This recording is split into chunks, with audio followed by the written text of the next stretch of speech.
MM2K gaming news content, you have a possibility to get access to even more great content. And I'm going to show you how very quickly. First and foremost, you're going to want to become a member. And you can become a member at two different levels. You can become a member at the shout out level, which is our $1.99 or $2 tier. And then you can become a member at what we call the foamy homie tier, which is at $3.99 or $4, depending upon where you join. So I'm going to show you how you join on YouTube. All you got to do is simply go to join right here. And then you can pick one of the two tiers, the foamed up or the foamy homie tier. And again, the foamy homie tier will give you access to everything. Just simply click on that and join and follow the instructions from there. And then you'll get access to our members posts that we place over in the post section, where you'll get access to members content Monday through Friday. All right. And then you'll get other access to streams and things like that. Now, if joining us over here is not your cup of tea, then you can become a Patreon member.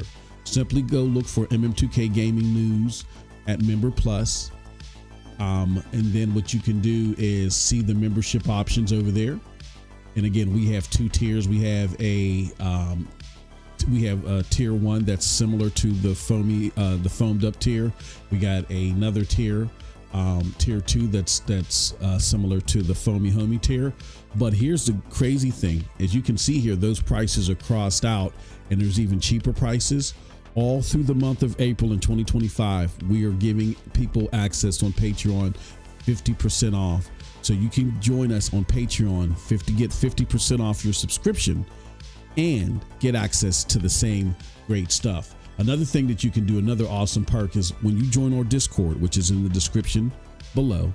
Join our Discord. You'll also get notifications to when all of this member content goes live. You can go to our special members only notification rooms and you'll get access to the content there. So multiple ways you can join us over at MM2K Gaming News, get access to all the great content Monday through Friday, on top of the stuff that you already enjoy. We thank you again so much for your support.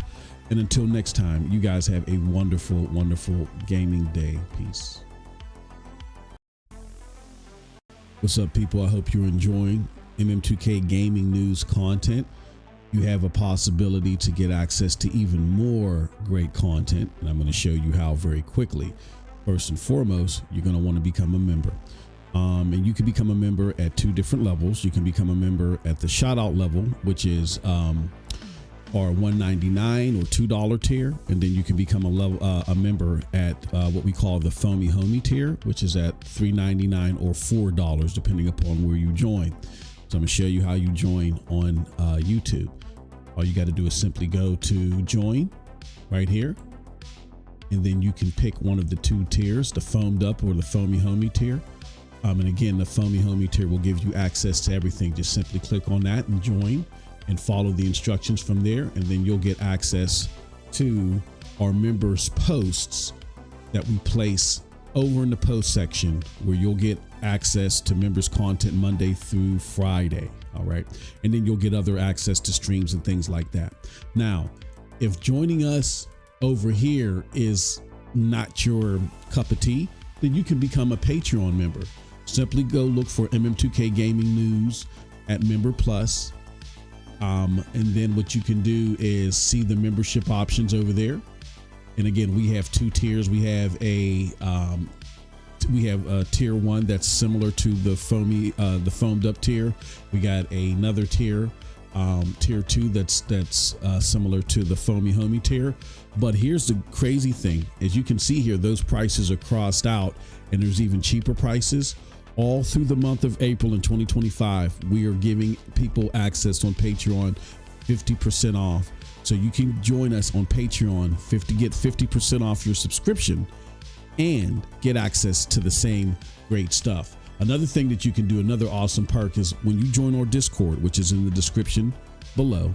Join our Discord. You'll also get notifications to when all of this member content goes live. You can go to our special members only notification rooms and you'll get access to the content there. So multiple ways you can join us over at MM2K Gaming News, get access to all the great content Monday through Friday, on top of the stuff that you already enjoy. We thank you again so much for your support. And until next time, you guys have a wonderful, wonderful gaming day. Peace.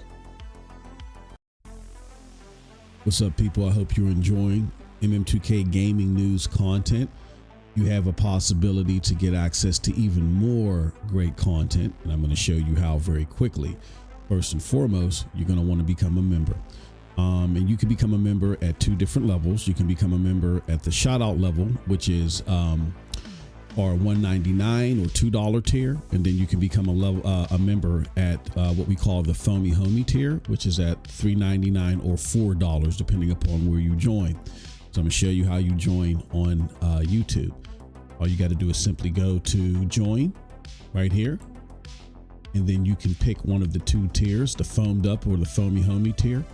And again, the Foamy Homie tier will give you access to everything. Just simply click on that and join and follow the instructions from there, and then you'll get access to our members posts that we place over in the post section, where you'll get access to members content Monday through Friday. All right. And then you'll get other access to streams and things like that. Now, if joining us over here is not your cup of tea, then you can become a Patreon member. Simply go look for MM2K Gaming News at Member Plus. And then what you can do is see the membership options over there. And again, we have two tiers. We have a tier one that's similar to the foamed up tier. We got another tier, tier two that's similar to the Foamy Homie tier. But here's the crazy thing: as you can see here, those prices are crossed out, and there's even cheaper prices. All through the month of April in 2025, we are giving people access on Patreon 50% off. So you can join us on Patreon, get 50% off your subscription and get access to the same great stuff. Another thing that you can do, another awesome perk, is when you join our Discord, which is in the description below. Join our Discord. You'll also get notifications to when all of this member content goes live. You can go to our special members only notification rooms and you'll get access to the content there. So multiple ways you can join us over at MM2K Gaming News, get access to all the great content Monday through Friday, on top of the stuff that you already enjoy. We thank you again so much for your support. And until next time, you guys have a wonderful, wonderful gaming day. Peace.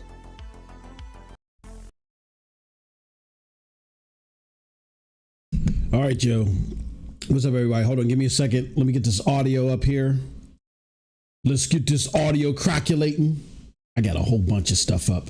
Come on. There we go. There we go. Let's start that over. Let's start that audio over. Let's start that beautiful beam footage over. What's up, everybody? It's your boy, MM2K. I'm back. I am here. I am live and direct. Cold Blood may be joining us. Honestly, if he's late or if he doesn't make it, it's all on me. We were supposed to go live an hour and 15 minutes earlier, and I got caught in traffic, y'all. I thought it was an accident, but something happened on the Parkway East on my way home, and yeah, traffic is bad. I was literally sitting in traffic for almost an hour, and I had to run here, get stuff together, grab something to eat real quick on my way, because I literally wouldn't have had anything to eat all day until 7 o'clock. Yeah, so I was letting him know. Now, here's the thing: there's a 6-hour difference between me and Cold Blood, so it's 11 o'clock where he's at right now. So, bro might be knocked to sleep.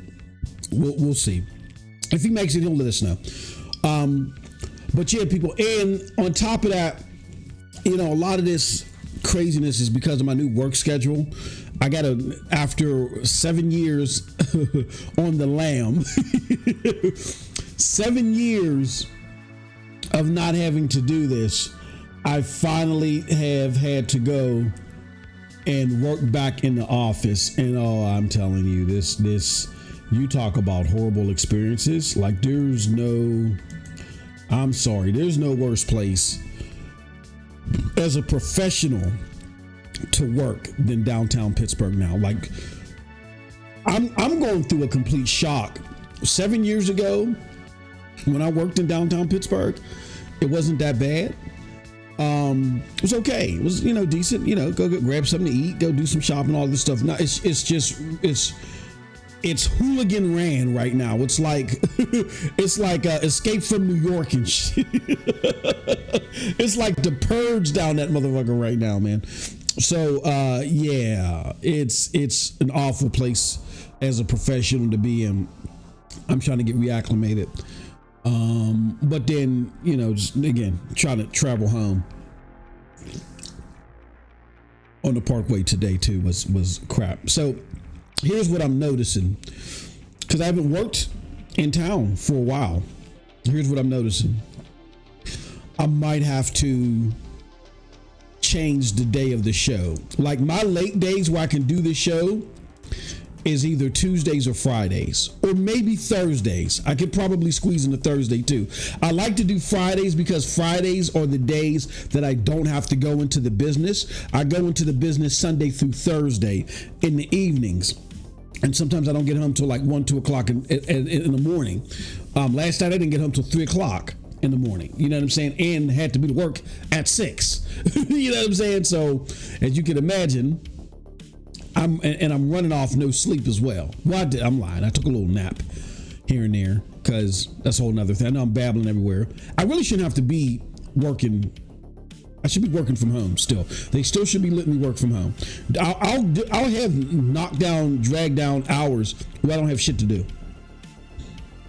But they just want me on site. It's so fucking stupid. Normally on those days, and again, I gotta apologize to the members, because normally I take those opportunities to go and make members content. So I actually bring my mic and my Chromebook with me. I can't do that because I can't get a conference room. And the program that I'm using, Filmora, is a piece of shit. It doesn't work. Like I have like 3 videos that I made that I wanted to upload, talking about MindsEye and some other shit. I can't even get it to process. So once I find another phone app that I can talk to on my phone to make members content, and or I can get a conference room so I can just like do something there, that's another challenge. But don't worry, I'm working on it. I'm not just like, oh, I can't do it, so screw it. I'm working on it. So there's times to where I don't have anything to do, so I'll just sit back in a corner cubicle and take a nap and shit, on an empty side of the floor or whatever. Yeah, so I'm good. I'm actually well refreshed, thus, regardless of the lack of sleep. That's what caffeine's for. Anyway, shout out to everybody in the chat. I know we're trying to let people get in. Thank you as you're coming in, you're hitting the like button. That means so much to us, because, and the reason why you all, oh, hold on, Cree, I didn't even notice that he said Jazz mentioned cloud dosage. Oh, what did Jazz say about cloud dosage? Cree, let me know. That's interesting. I would love to get Jazz on the show. I haven't finished all of my interviews. Like, I haven't even finished season 1 of Lobby Talk. I still got to get Next Gen on here. Like, he was like, I'm waiting for you, bro. And I got it, but with this new schedule, well, but actually, no, I'm lying. Actually, with this new schedule, it makes it easier for me to hook up with Z, because my schedule is late. Oh yeah, I'm interested, Creed. What did he say about cloud? Because here's the thing. I'm gonna wait for you to see. And again, I'm wondering if he agreed with something they said or he disagreed with something that they said, Creed. Because those are the brothers over there. They do a great job. Of course, as you guys know, I'm a founder of Cloud Dosage. And I'm interested, Creed. What did he say about cloud? Because here's the thing. I'm wondering if he agreed with something they said or he disagreed with something that they said, Creed. Because those are the brothers over there. They do a great job. Of course, as you guys know, I'm a founder of Cloud Dosage. working with Jack, co-founder. Jack is just killing. Like Jack pretty much runs the ship over there. He's doing a phenomenal job. He said he displayed a graph about the various cloud gaming services. Oh, okay, cool. That's awesome, bro. That's awesome. Shout out to Jazz for that, man. Jazz, thank you for that. Because here's why I was curious. My brethren over there, Cloud Dosage, and again, the source was Cloud Dosage. Oh, okay. And I'm cool with that. Because I was just curious because, Jazz and I and Cold Blood, we're kind of aligned in a lot of our gaming takes. The only difference is I know Jazz has a soft spot in his heart for Herman Holst, and I don't trust the motherfucker. Cold Blood can't stand him and shit. But besides that, we're pretty much lockstep as far as how we see the shit. I was just curious because my brethren over at Cloud Dosage, and there's nothing wrong with this, but they love xCloud. They love Xbox. They love Xbox, and I'm so much not big fan. Like the only people over there that that contribute anything that are not big on xCloud are me, and shout out to Dr. Spaceman. I think we're like the only two people that are like, we're not rocking with this. Everybody else over there, they love xCloud. There's nothing wrong with that. You like what you like. I've never attacked anybody for what they like. I only get into real rugged debates with people when they're like, this is better. When they try to say things are objectively better. And I'm like, okay, when you say something is objectively better, you have to base it upon the desires and wants and needs of the overall consumer base, the target consumer base. So if we're bouncing it up against the target consumer base and say what they like or what they don't like, or if we're reaching for a target demographic, we can't say that. Like for instance, when GeForce Now first started having these super pods, and I remember getting into a debate with a content creator, I'm like, yes, the output and the performance of GeForce Now may be better, but because Stadia, that was still alive at the time, is cheaper, and they have this subscription model thing where when you pay for the service, the $9.99 for, well, not even for the service, when you pay for Stadia Pro, not on Stadia Pro, like xCloud, includes access to the service and gives you games.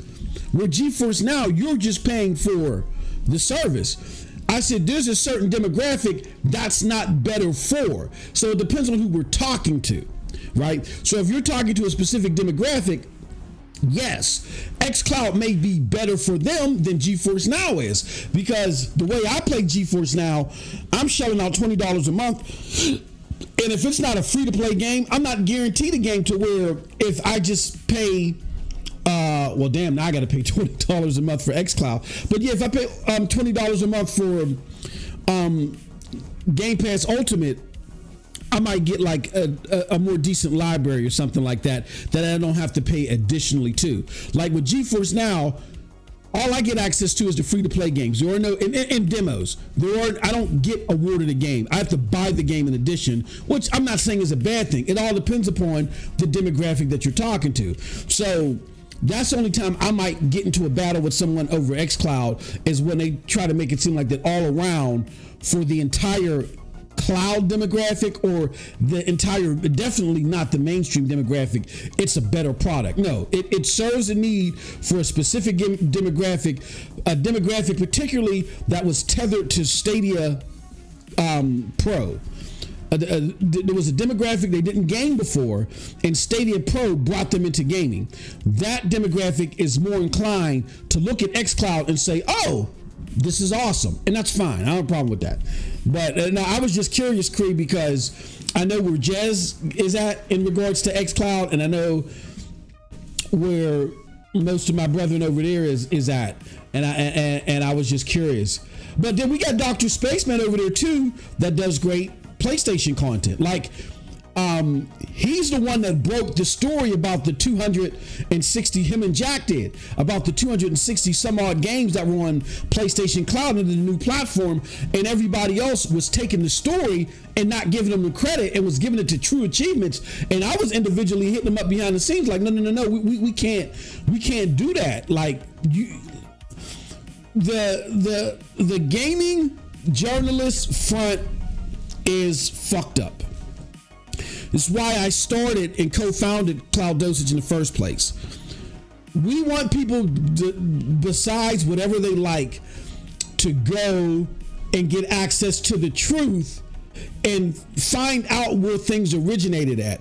And I hate to say it, and I'm not supposed to say this because I'm in the journalistic world or whatever, but I'm sorry. I feel like I'm more inclined to you guys than the industry. That's why I don't have a lot of friends doing this. You know what I'm saying? Like, a lot of people don't like to work with me and shit because I don't care what status that I am in. I don't give a fuck if, let's just say if Cloud Dosage one day blows up and it's a multi-trillion-dollar company or like that. I still feel closer to you guys. I never have a conglomerate mindset.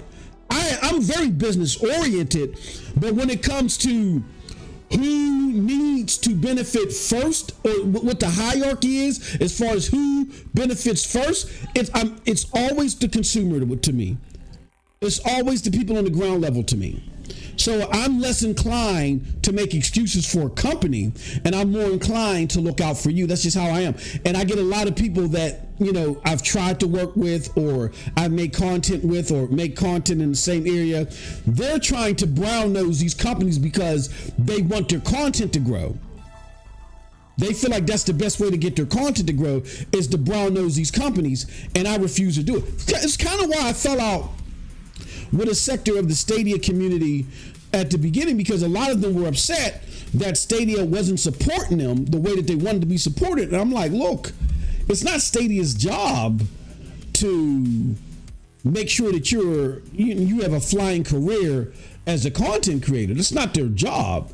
Their job is to make sure that a product is stable, and if you want to promote the product, great, but there's certain times they're going to deal with you, certain times that they're not. And people didn't like that. And I lost a whole bunch of friends because of that. And if I went back in a hot tub time machine, I'd do the exact same thing over.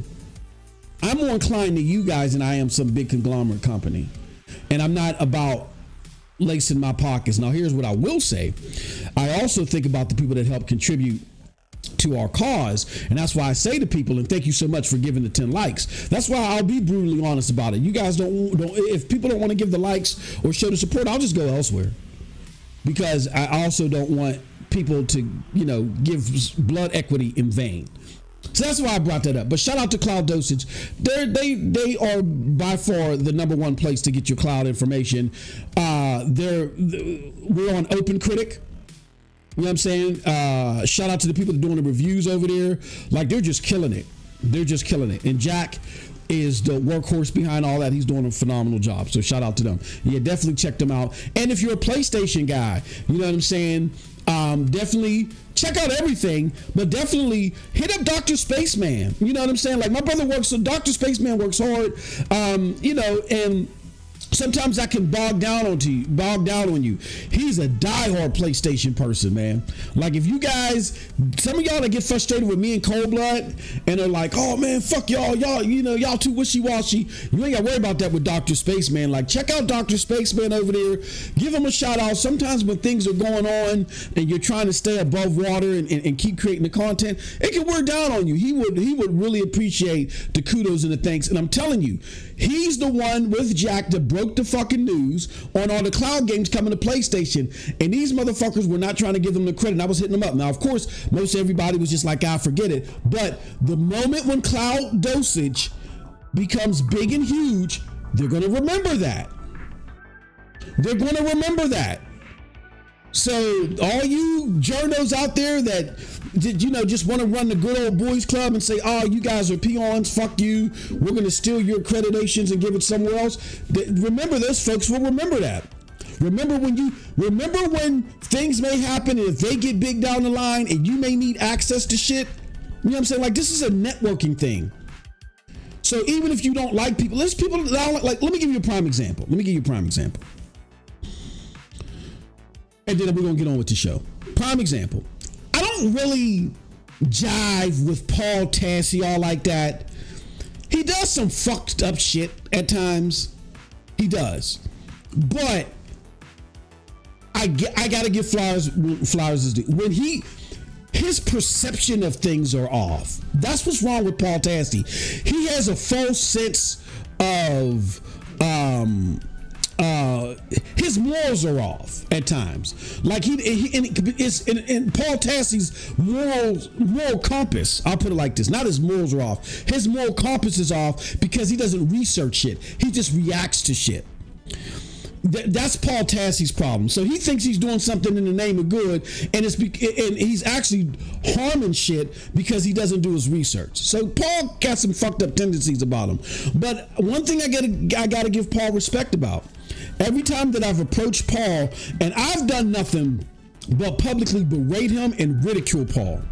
But every time I've reached out to Paul and said, Paul, look, you wrote this story, and here goes the source of the story. Paul said, no problem, I got you, and he fixed the fucking story, bro. So when it comes to that type of journalistic shit, my hat goes off to Paul. All else, I don't fuck with Paul. Paul knows that. He don't fuck with me. But because he, at least his moral compass journalistically is set properly, at least there, he will do that.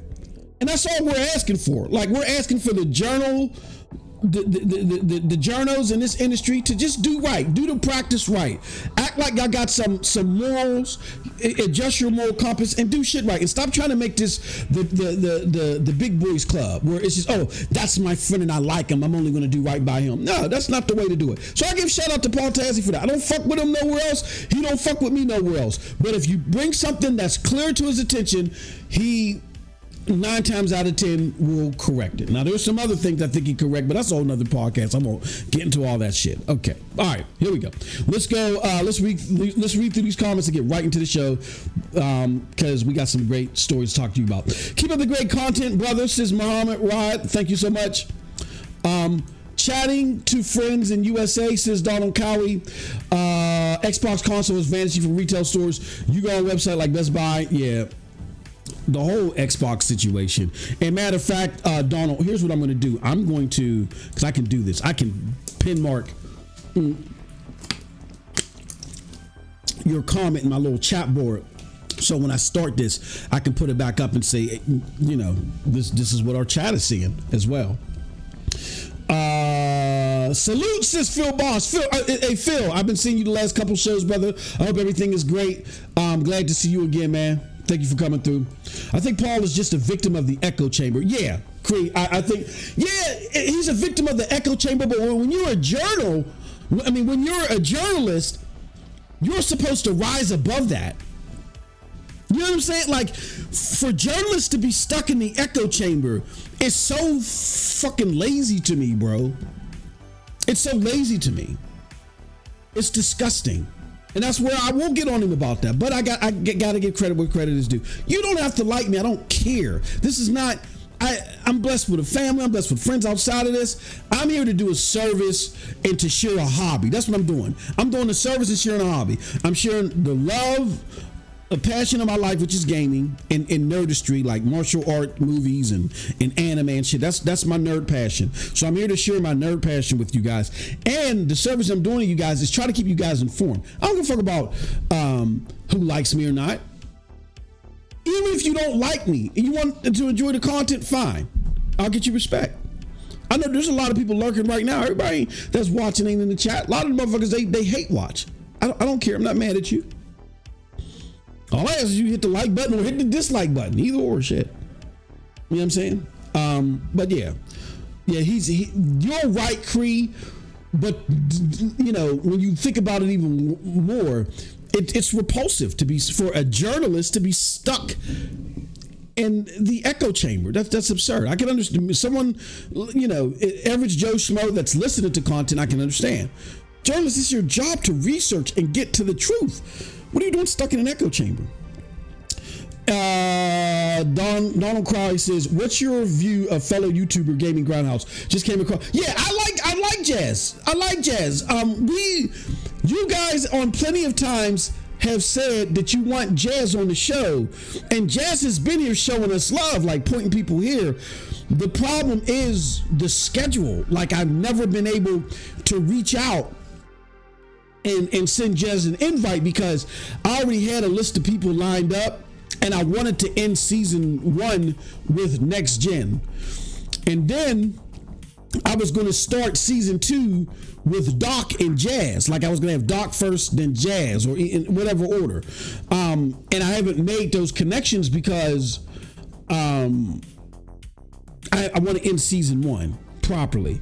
So yeah, we're definitely getting Jazz on. Jazz is the most recommended person on here. I love Jazz, his content. I love when he's on Mooch and Crap as well. I think he's a great, or Mooch's show of Crossfire. I love his shit. Now, David, I don't know if you disagree with him or not, but you know what I'm saying?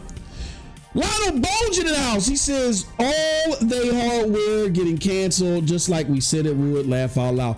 Lionel, look, bro, at this point in time, what do you do if you're an Xbox platform enthusiast?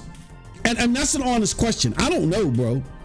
Like, I'm the wrong motherfucker to ask. I abandoned ship. I'm like Red off of Friday. You got a problem? No. Got in my car and got the I'm being dead ass. I'm the wrong person to ask, bro. What do you do if you're an Xbox enthusiast?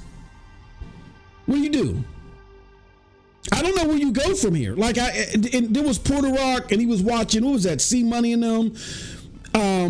Great video by Porter Rock, by the way.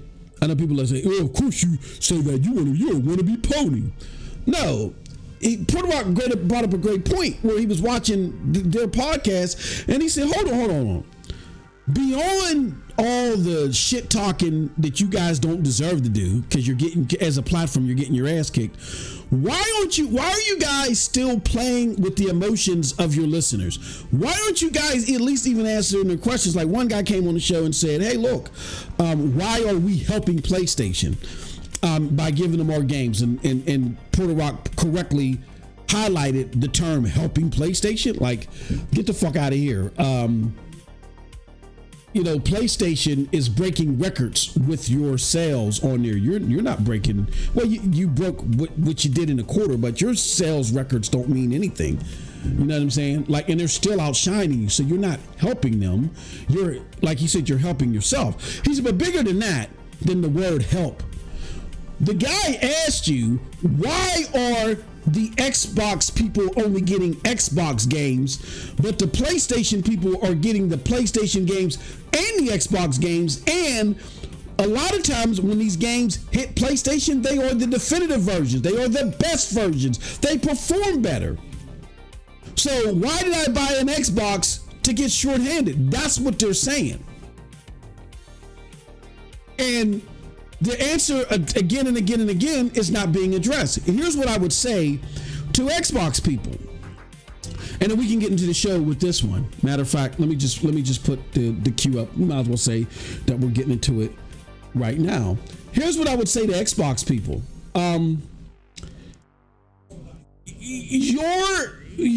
Your use of you getting an Xbox platform. The sole purpose of getting an Xbox platform, that, you know, or an Xbox is getting Xbox hardware, is number one is Game Pass. If Game Pass is not the premier way or a top 2 way that you interact with games, then I don't know if you want Xbox hardware. Let's have that truth. You can still bloviate and glaze Xbox, but at least be on, because you got to be honest with them. Because here's the truth of the matter, Lionel. You know this. Xbox don't want you buying their hardware anymore.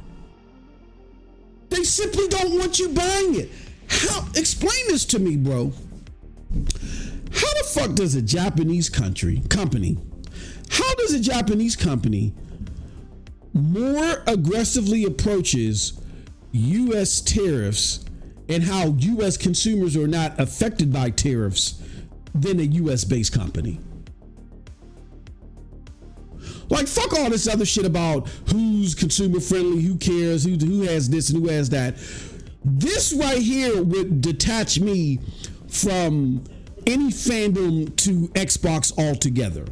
Like, I could like their products, use their products, but I wouldn't trust them as far as I could throw their asses. Explain this to me. How does a Japanese company take more care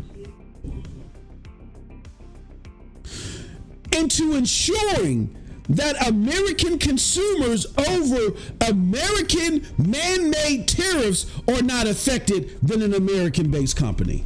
How? How does that happen? How does that happen? That right there tells you everything you need to know about Xbox when it comes to their hardware. And if you're still making excuses for Xbox on the hardware front, you either are a slimy creator that is taking advantage of those that are the dumb, deaf, and blind, or you're just dumb yourself.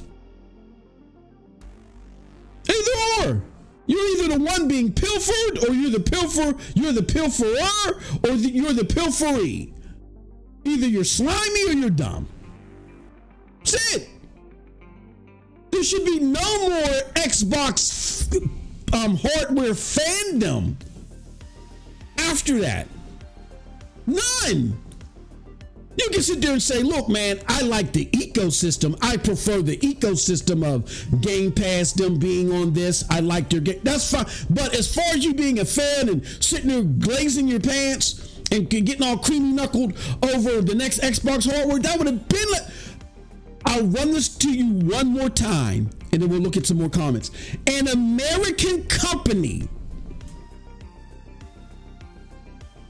was outdone. An American company that has way more market cap than the Japanese company. Like, I'm just making up numbers here, but shit. Here, let's look it up. Let's not make it up. Let's look it up. Let's see here. What is Microsoft's market cap? Okay, Microsoft's market cap is 3.4 trillion. What is Sony's market cap? 168 billion.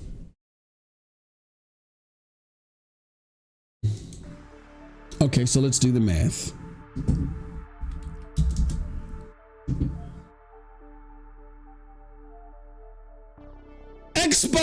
Microsoft is 20 times more richer than Sony.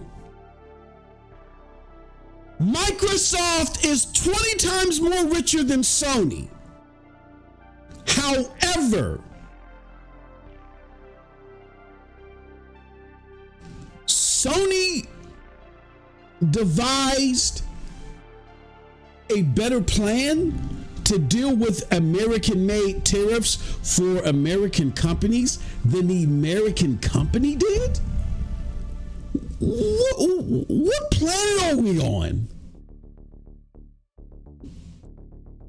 I never want to hear Xbox is for the consumer and PlayStation isn't. Again, that makes you need your frontal lobe examined. You need to be medically conduced, and you need your frontal lobe examined.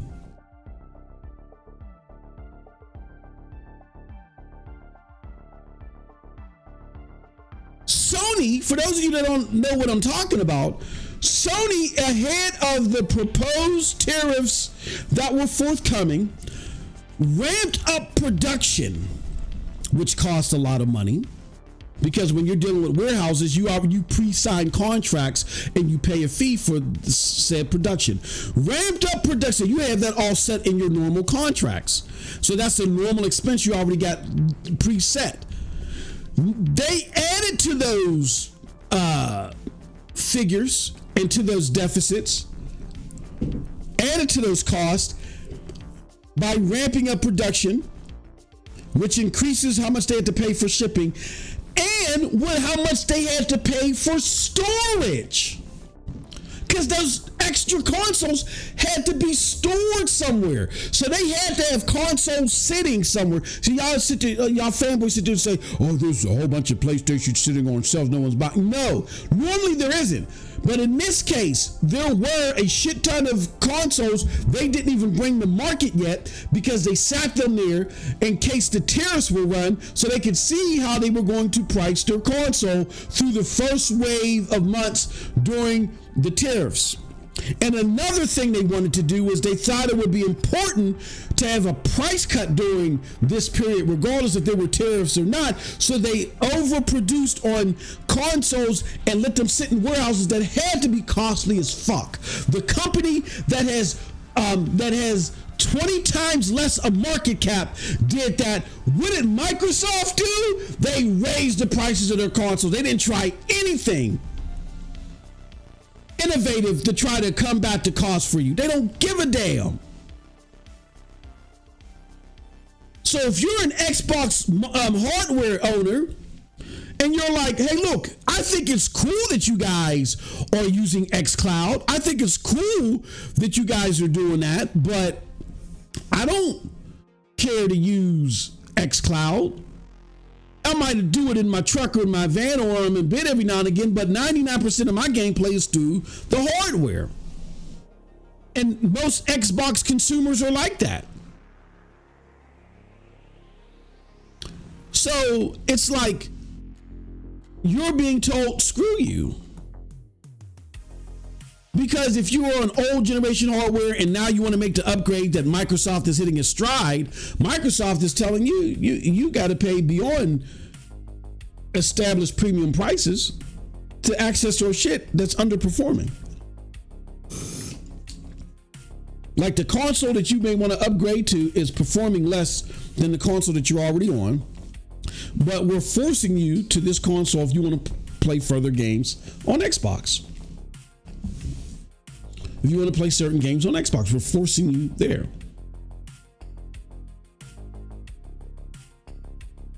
The lesser performing hardware is now more expensive than ever.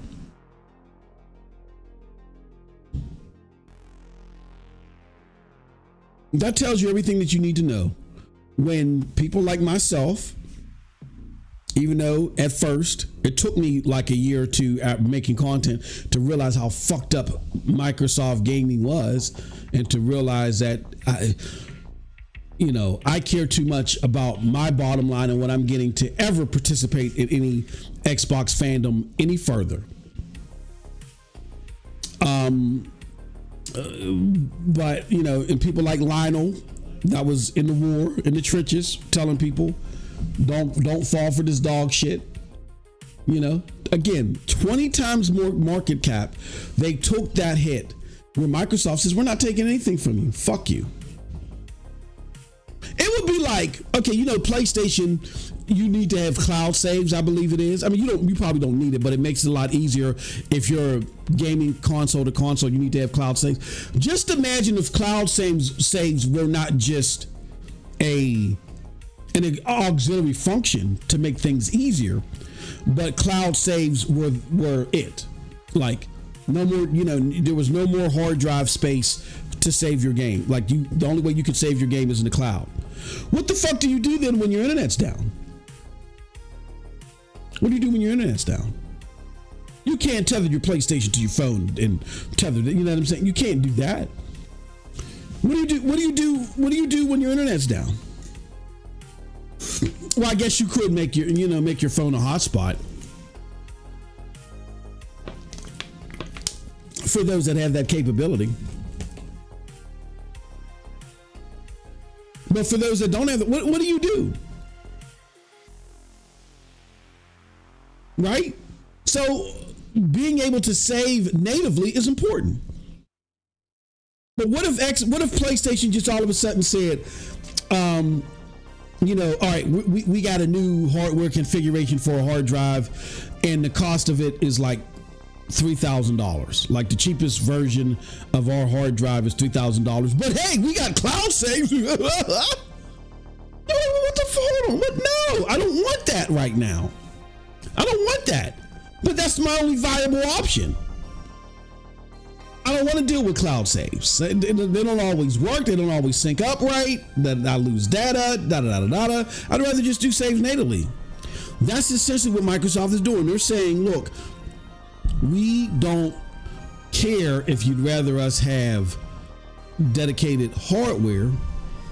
We're pushing you to a cloud or some other device. And so they're telling their console people, you're going to have to get out your comfort zone and you're going to have to game in a way that may not particularly suit you. And there you got PlayStation sitting in the wind. Like, oh, our console, the most performant console right now, is cheaper. Come on over to us. We were trying to tell you guys for a long time this was the only outcome that was going to happen. Nobody wanted to listen. That's on them, Lionel.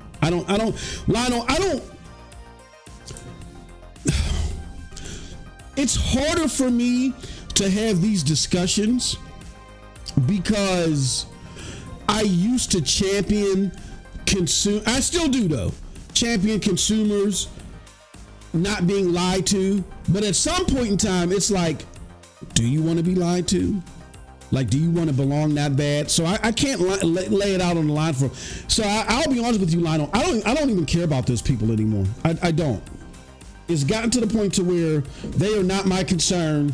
The writing is on the wall. You have a $700 Xbox Series X that simply has glitter, is 2 terabytes, nowhere near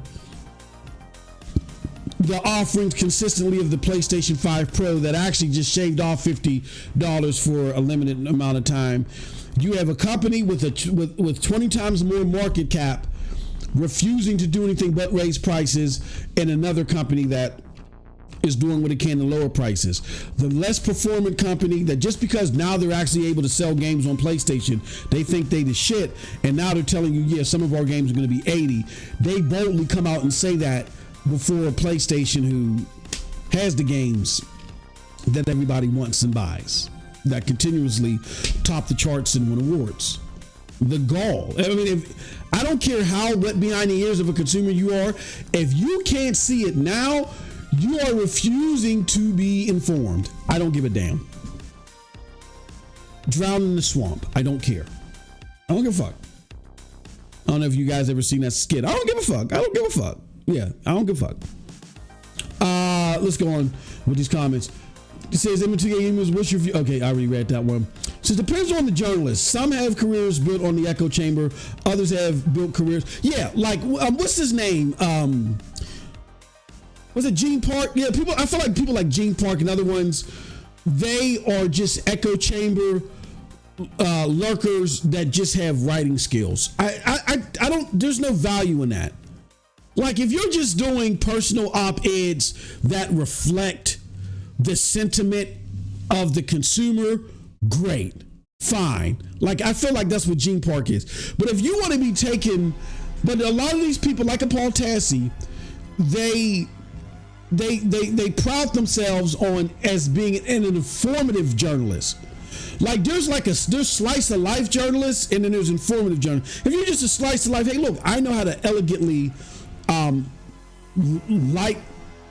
lighthouse your sentiments, and I'm gonna make sure that you're represented in this article that I write.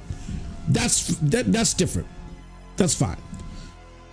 But for these journalists that want to appear informative, they cannot be stuck in an echo chamber.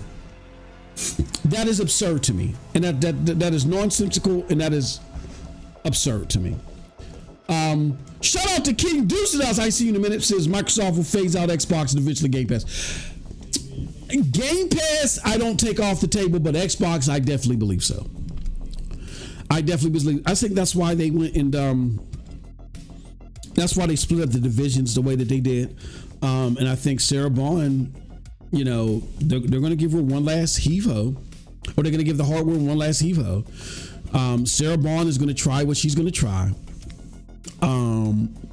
But I think what ultimately is going to happen, King Deuce, is that they're going to try to make it less about their self-proprietary hardware and make it more about their stores. So yeah, you may run into a day to where there is no more Xbox hardware, but we would like you to buy Xbox versions of games via our stores, which will be battle.net in the Windows Store. I think they're going to be more store focused, and they're going to partner with people. Why would they do this? Because getting rid of the hardware, which is the most transformative channel to propel your marketplace, that could be damaging, but you can still have somewhat of a vibrant marketplace if you're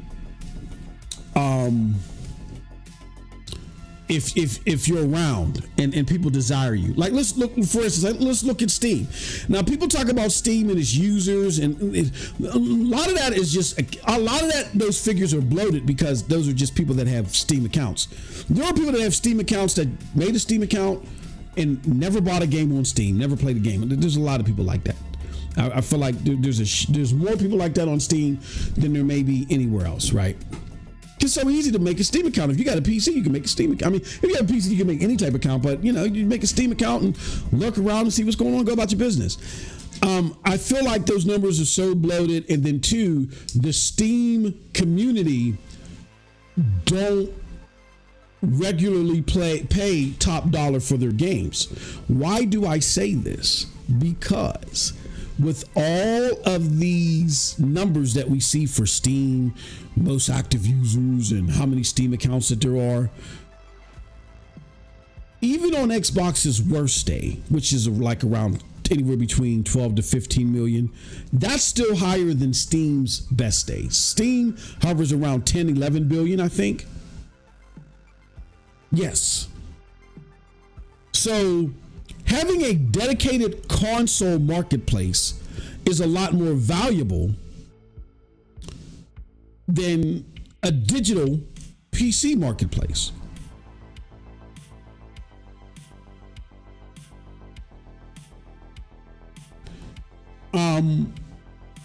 But I guess Xbox is saying, if we go from the dedicated console marketplace, whatever we lose in that monetary gain, wherever we dip there monetarily, we'll make up via our sales on PlayStation. We'll fill in that gap there. And then we'll just break even by still having a marketplace that's a digital PC store. That's their theory, which I assume because they can't get out of the marketplace business. This is why Ron, whatever his name is with the beard, I forget his name, and Sarah Bond are working on backwards compatibility because they want to make legacy Xbox games playable on this new PlayStation PC based hardware, or PC or ARM, whatever the technical labels are, type of hardware. They got to find a way to logistically bring those games over to this new format. And it's not a problem for Xbox games. The problem is now the third-party games. How do you create an emulator that doesn't get cracked, right? And doesn't get pirated to pure hell? And how do you tether this emulator to legacy Xbox games? How do you do that? Do you build this piece of machinery and allow it to read Xbox One, 360, and Xbox? Let me say it like this: Xbox OG, 360, Xbox One, and Xbox Series discs. Can it read those 4 discs too? Because it would have to. Because if not, then your only other plan is there has to be, and Microsoft talked about this years ago. I remember 7 years ago, I was still on site where they were talking about, if they were ever to go all digital, they would have to have a trade-in plan where for an additional $3, you can take any disc that you have and present it somewhere, pay $3 and be given a digital code. And I imagine they would probably re-explore that, but every single game ever made isn't going to be available. Why? Because a lot of those companies are gone. So do you run the risk of saying, well, a lot of those publishers are gone, or the IP holders are gone. So do you run the risk of saying, we're going to do this trade-in program, we're going to go all digital, we're not going to have a backwards compatible disc reader, we're going to go all digital, and y'all got to just deal with the fact that you're going to have some games that just will not exist anymore outside of being playable in the whole hardware? Or are you going to have those discs readable again? So that's what they're looking to do, because Xbox cannot get out of the marketplace. They make too much money off of Fortnite, Roblox, and these free-to-play games, and they're going to make too much money off of GTA 6. So they can't abandon the marketplace. GTA 6 is going to, if I had a console, and if somehow I could find a way to get GTA 6 on my console, I'm made in the shade.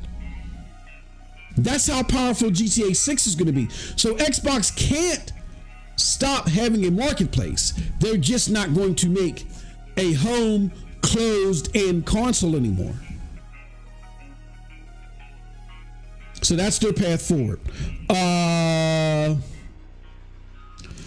Hardware has low margins, plus Sony is a hardware company. They know how to make decisions to manufacture the hardware at lower cost. No, well, yeah. And on top of that, Lionel Bolgen, the bigger thing is Sony's a manufacturing company. They make VCRs, or not VCR, but you know what I mean. They've been made, so they get those parts. I've talked about this 7 years ago. I remember me and Post Up got into this huge debate because Post Up's brain cells is made out of dried out pork rinds, and he couldn't compute.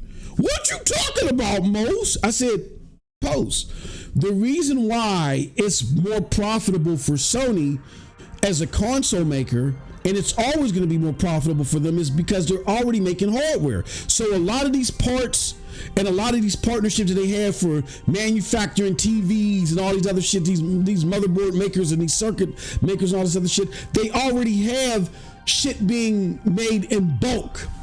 So that lessens the contract that they have to get parts for the PlayStation, because they're already doing business with them, where Microsoft doesn't have that luxury, and Post Up couldn't get it. Hand me my hog balls. I think that's all he kept saying. But yeah, Sony's already manufacturing hardware. They're already on top of that. So it's already a losing battle from that standpoint anyway. In order for Microsoft to be more profitable in the console space, they'd have to sell way more consoles, and that's just not going to happen. Not while Phil is there. It says Sony's gross for the year is Microsoft's net profit. That is true, and that's why it's more repulsive, Trucknet, that Sony is the one that came up with a way to discount consoles during this whole tariff situation, and Microsoft raised the price. Don't you think that's more repulsive? See how you stepped on that bear trap?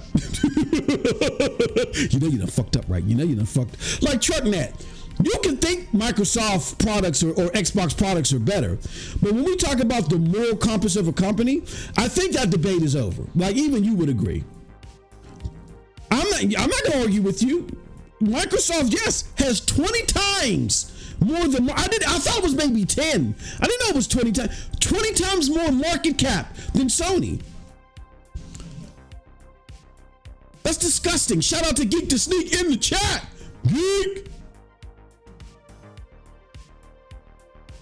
Moore's Law is dead said the same thing. That's why. What did he say, Aaron Walsh? I'm sorry.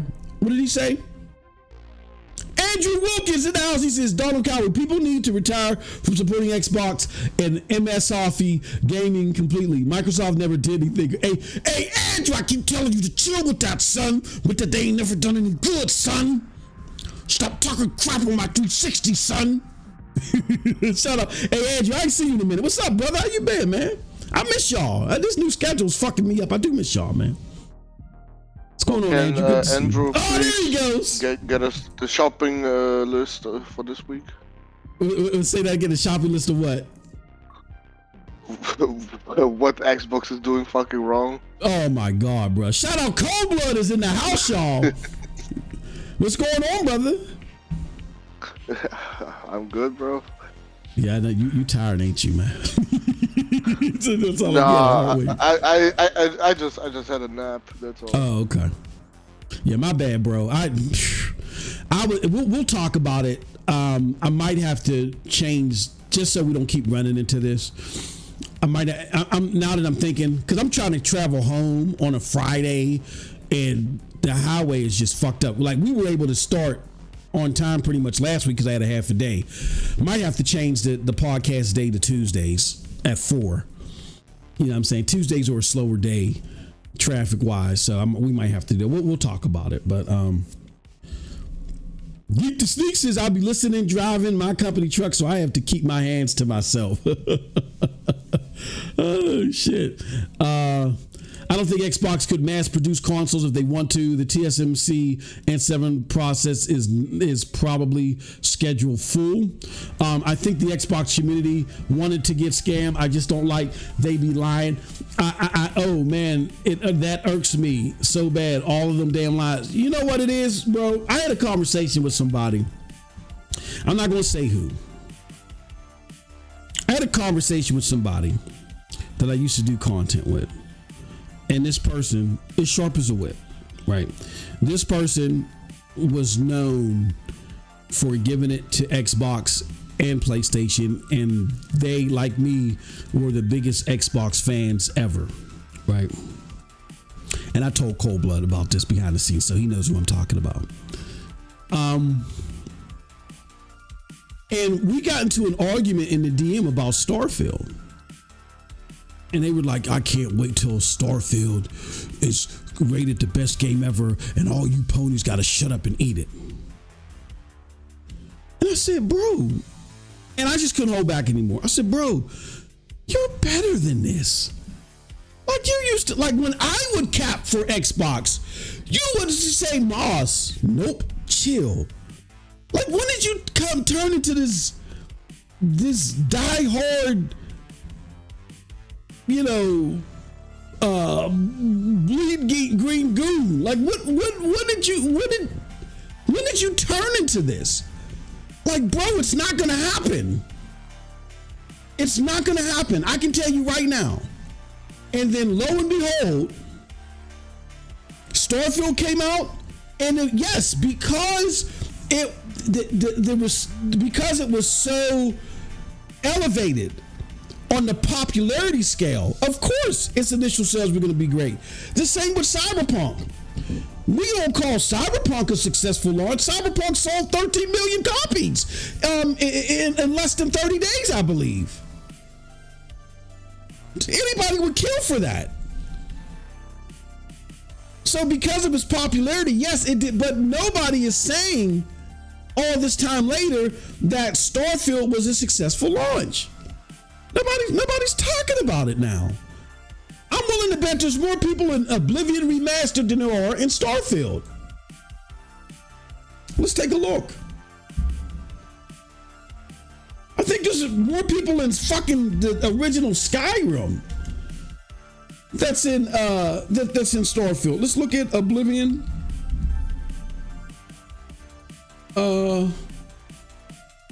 Remastered. There's 20,000 people in Oblivion Remastered right now. Let's look and see how many people are in Starfield.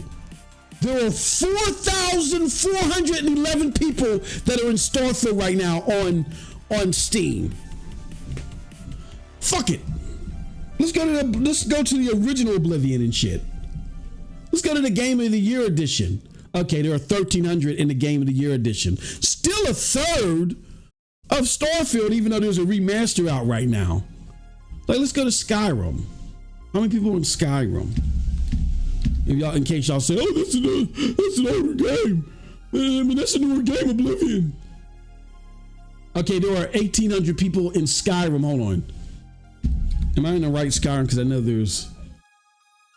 Okay, I think it's a special edition. Yeah, there's 28,000 people in Skyrim, the special edition. that came out in 2016. Even these Bethesda games are to be indulged like games as a service games. Starfield is a disaster long term. Just like how Cyberpunk was a disaster at first, even though it sold 13.7 million at launch. Stop. We got PlayStation Sweden in the house. What's going on, brother? M2K Gaming News. No, I'm in the East Coast. I'm in the East Coast. I'm in Pennsylvania. Yeah, Oblivion for 30, hunting for platinum. That's what's up. Lionel says MM2K makes sense when companies make investments. They tend to make triple the money back. You can't get there if the hardware is eating up all the margins. Yeah. Game Pass will go up. Oh, definitely. Definitely. If look, the Game Pass Ultimate, expect it, I would say in like 2 or 3 years. I would say in 2 years, expect it to be at $25. And then in 5 years, expect it to be at 30.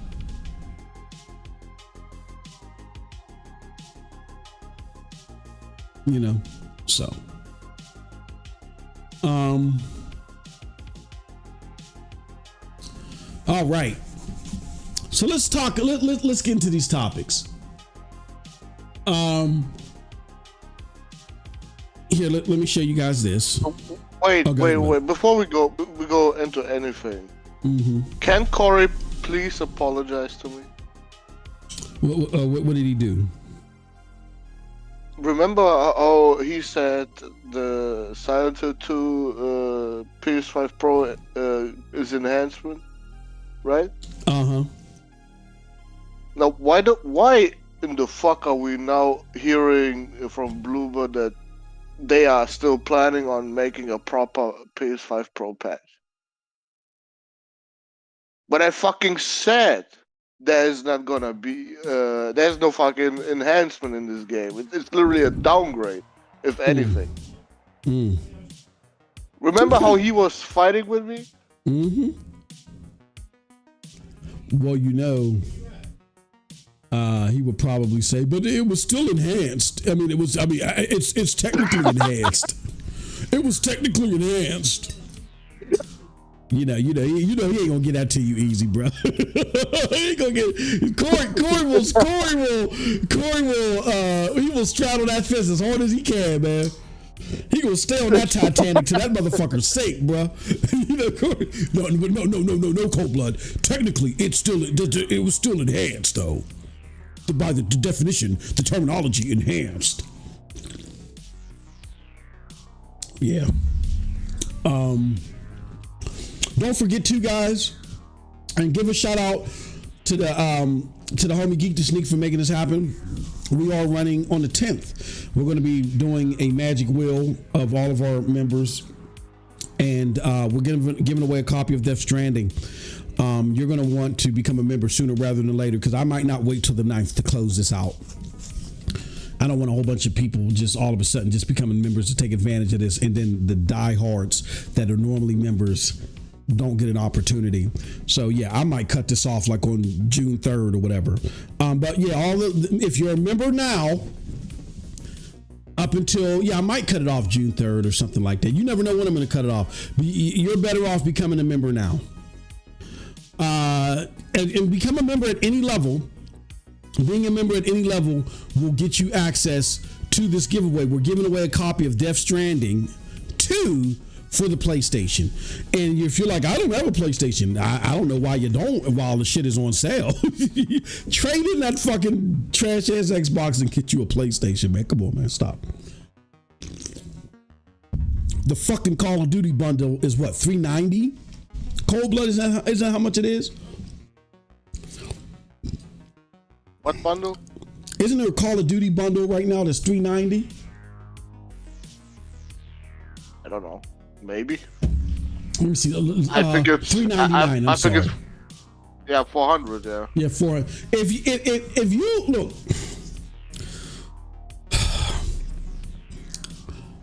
if you have an Xbox in your house and you don't have a PlayStation, you need to be in a medically induced coma and you need your frontal lobe examined.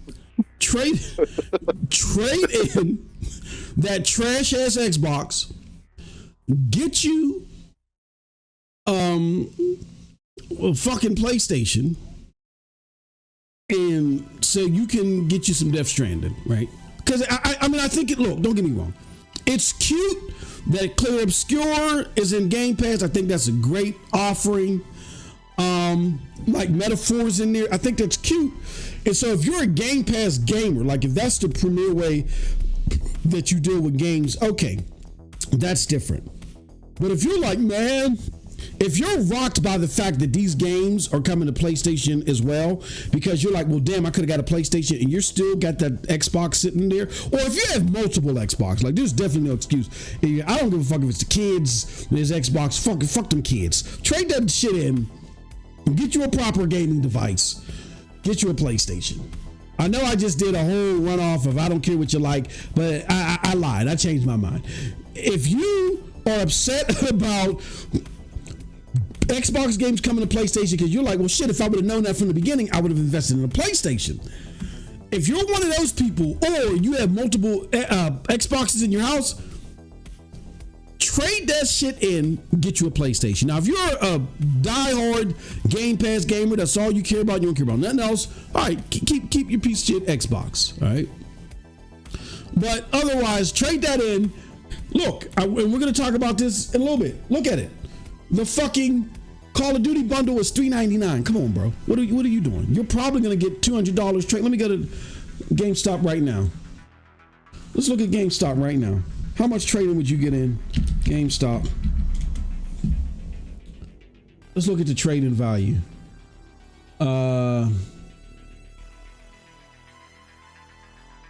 Let's see here. Trading. Hold on. Why can't I see the trading? Let me see. Xbox Series. They used to have. Let's see here. All right, so the Series X console right now is $529.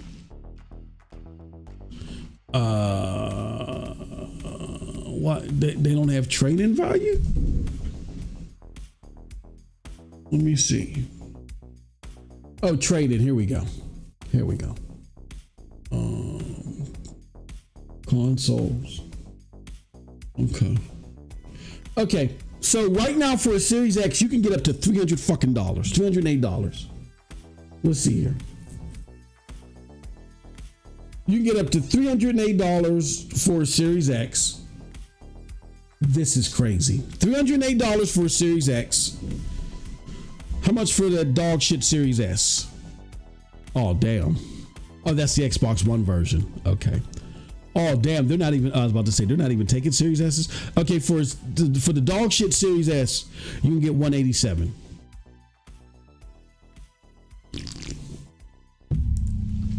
Come on.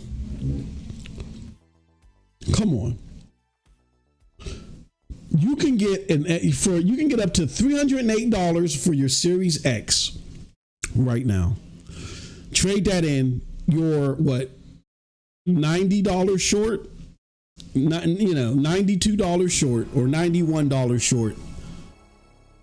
So you can trade in your here, let me show you. You guys can trade in your trash ass Series X that's collecting dust, right? Because y'all know y'all don't play games. You can trade that in right now and get $308 fucking dollars. If you're in the US. Get up to $308 as long as you don't have roaches tap dancing on top of it and boogers and shit stains all on the side. You can get $308. And the market is so bad because of these price hikes, you might be able to. You might be able, because look, I don't think the tariffs, and now that I think about it, I don't think the tariffs apply to used hardware. Now, oh, hold on. I just thought about that. Oh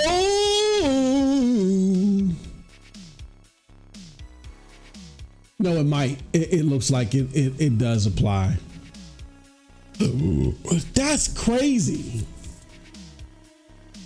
How does the tariffs? Oh no, they just raised the price. Oh.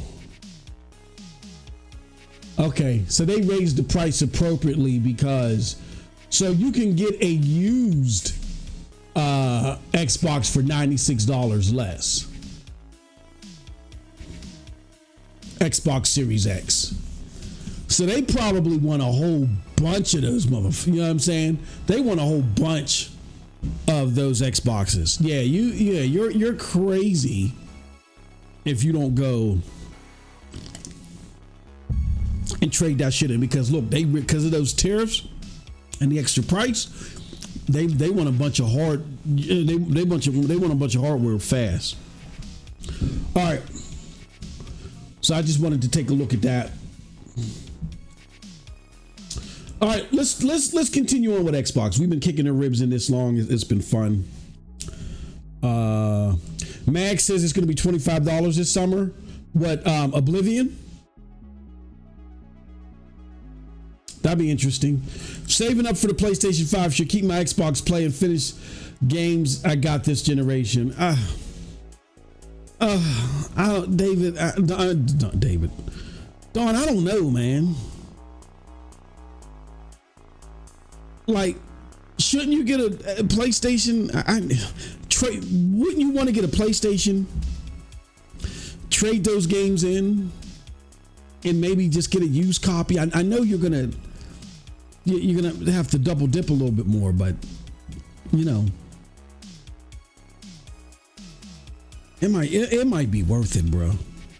I know that it's always going to be a little bit of a spillage financially when you got to convert to a new platform, but right now is the best time to do it. Like, you're not going to get a better opportunity than this because of the tariffs, and because PlayStation isn't plagued by the tariffs just yet. I am no way, shape, form, or fashion saying that PlayStations are never going up because of tariffs. I believe they will eventually go up, but because they pre-planned in advance, they actually bought themselves a lot of breathing room to pass savings over to you a little bit longer. This is the best time. You have a gold mine in your house as far as trading value is concerned with the Series X. Now's the time to get rid of it, because I'm going to tell you guys this, and Cold Blood, he probably agrees with this. There have been some bangers for PlayStation, but we've expected a little bit more. We did expect a little bit more. I think those bangers are coming the second half, or more. I'll say more of them are coming the second half of this generation. Now, there was a shit ton of games that I thought was just awesome, but we could have gotten a little bit more. It's from PlayStation first party and PlayStation exclusive. I feel like they're going to turn it up more in the second half. So now's the time to get your PlayStation, because you could run into a situation where a year from now, hell, even 6 months, the PlayStations are going to go through the tariffs as well, and they're going to go up in price. You want to get your place? You can get a fucking Call of Duty bundle for $399, bro.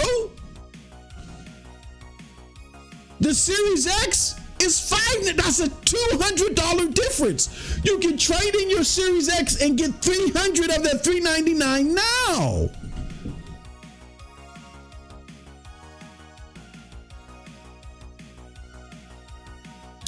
And I believe that affects taxes, because when you do trade-in value, you're only taxed on the value that you have to pay in cash. I believe that's how it works. I think that's how it worked at one point in time. I haven't traded in a console in a while. Well, no, I did for my PlayStation 5 Pro, but I didn't pay attention to the tax. I didn't pay attention to that. But I believe when you trade something in, you're only taxed on the remaining balance that you pay in cash. I believe that's how it goes. If I'm wrong, let me know in the chat. So instead of getting taxed on the entire $399. If you trade in and give them $308, you're only going to get taxed on the $91, I believe. You have a fucking gold mine right now. Donald Coward says I'm UK based. I still think though, Don, that the price, differences and gaps would still apply. It's not going to be the exact same price, but I'm going to imagine that the Series X is probably around 200 quid more, or 200 euro, whatever, more than the base PlayStation. Like, now's the time. Now is the time. Now, Donald, if you solely play via Game Pass, like if Game Pass occupies like 70+% of how you interact with games, then I get it. I understand.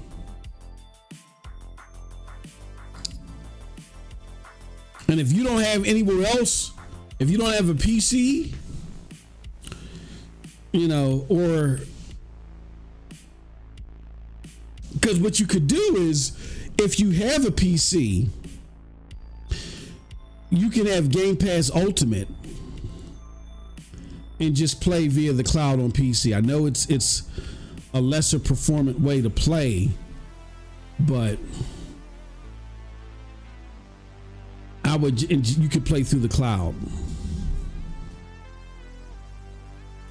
I just feel like right now, unless the overwhelming majority of the way that you play games is via Game Pass, you are wasting equity in having an Xbox sitting in your house and not having a PlayStation, because they're about to turn it up. Ghost of Yai, Death Stranding 2. Like, you guys are gonna be sitting waiting for a decent amount of time for Death Stranding 2. You're not gonna get your Ghost of Yai. Then you got Intergalactic coming. Then they said they're working on something else, and that might be a PlayStation 6 game. Who knows? But again, Naughty Dog released Last of Us 2 in the final year. We might end up with two Naughty Dog games this generation. One, next year or something like that, and another one the final year of the PlayStation 5. Because here's my thing: regardless of what Xbox does, I don't see the PlayStation 5. I don't see PlayStation jumping to end the PlayStation 5 so quickly, especially if PSSR is picking up. Why not have the next PlayStation 6 come out in 2029?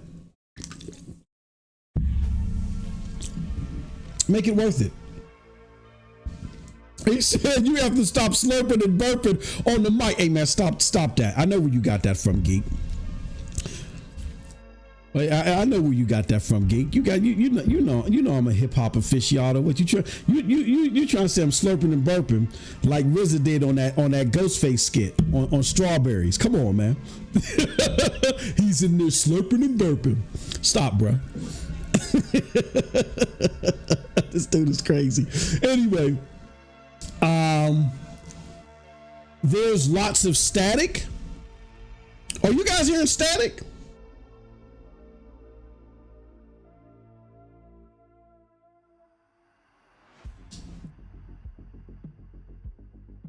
Let me know in the chat. Is somebody else hearing static?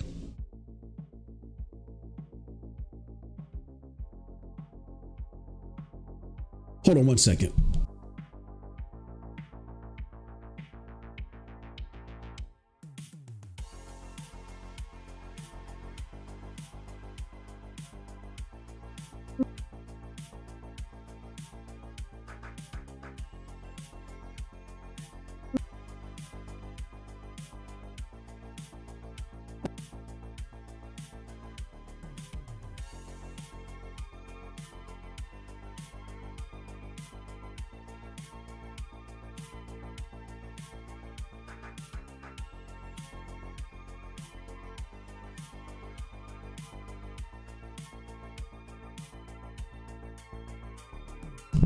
Okay, what about now? Check 1 2. Check 1 2. What about now? Do you guys hear static now? Somebody else respond. I just want to make sure they Jax 82s. Because sometimes that can happen.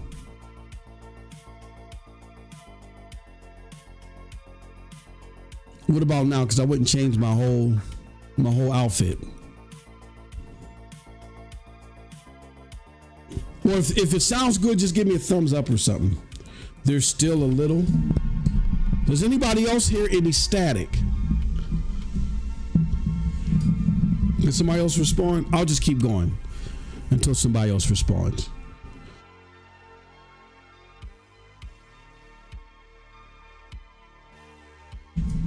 I think your sensitivity is way too high, bro. That's why. Hold on, let me see. Yeah, that happened to. Yeah, it is. It is. Bruh, I swear to fucking God, man. Something weird happened. Hold on, or maybe. Hold on, let me pull up voice meter. It was either a Windows update. I think we'll get it because OBS didn't update, so it had to be a Windows update that fucked with my computer. The same thing happened when I was recording a video. Check 1 2 1 2. Yeah, I'm well in the red. Check 1 2 1 2. Check 1 2 1 2. Check 1 2 1 2. What about now? Yeah, sound is kind of bad. Hold on. Okay, let me listen to myself. Check 1 2. Check. Yeah. Yep. Let's see here. What the check. Yeah, it is breaking up. Hold on 1 second. I think I know what it is. Hold on. Why do I have Zoom? It says Zoom. Why is there a Zoom?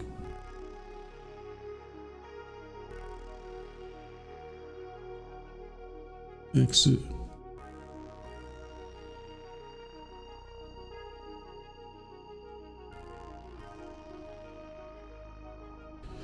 Okay, I think I fixed it. Check. No, I didn't. Check.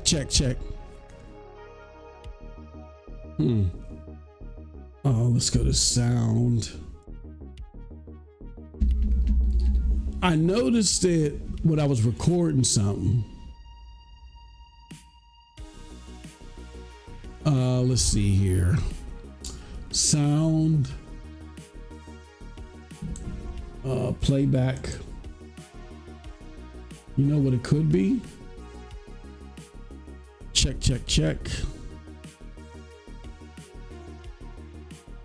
Let me try this one. Set as default. Give me set as default device. Check. 1 2 1 2. How about now? Check. 1 2. How about now? Let me see something. Check. No, that made it even worse. Sound like.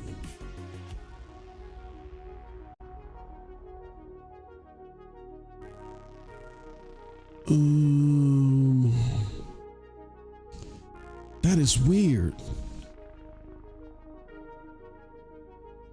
Check.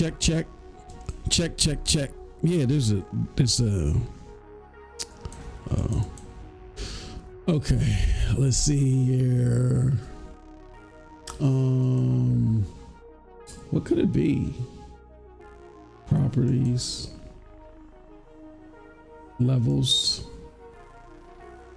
Check. What about that? I had the levels that I check. Let's see here. Check.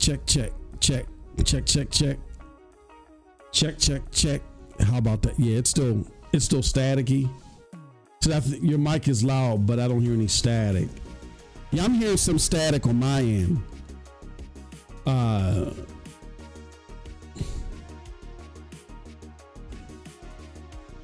He said this is what PC gamers got to go through.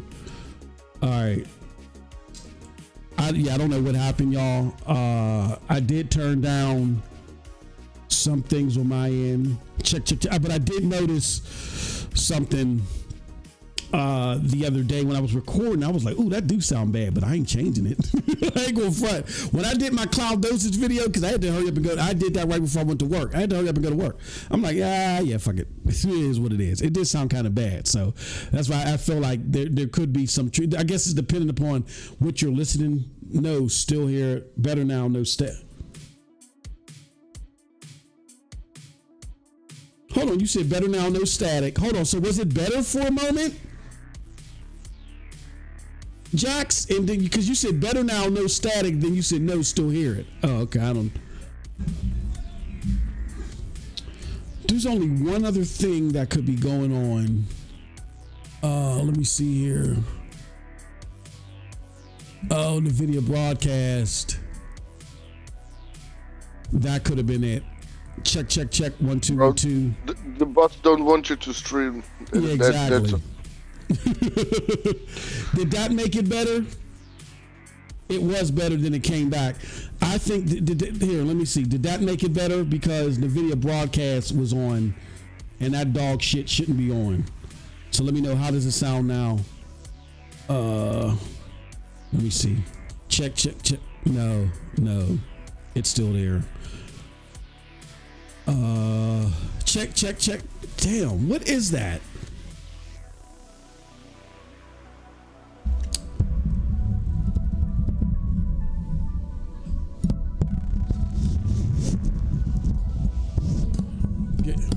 Give me a second, hold on.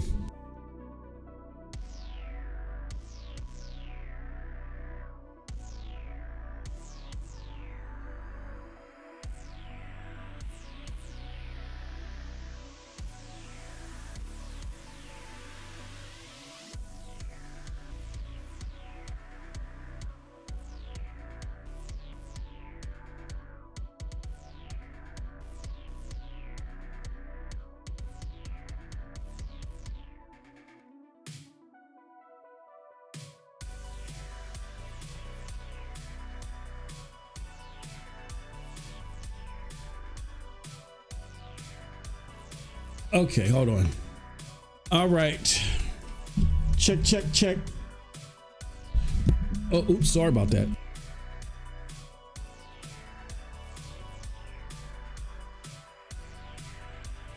Okay. I'm gonna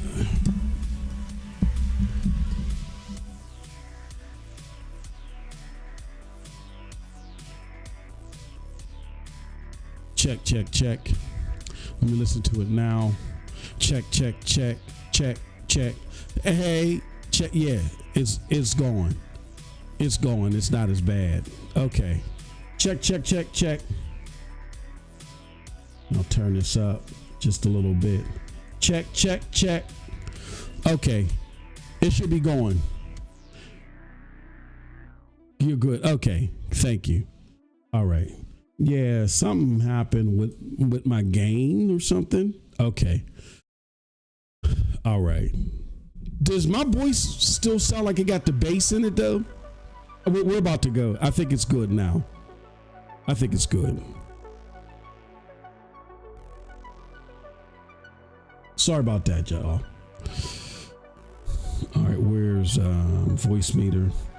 Copper snapped in mic cable is normal issue when my mic play out. Yeah, it could be something. I'm gonna just order a new cord.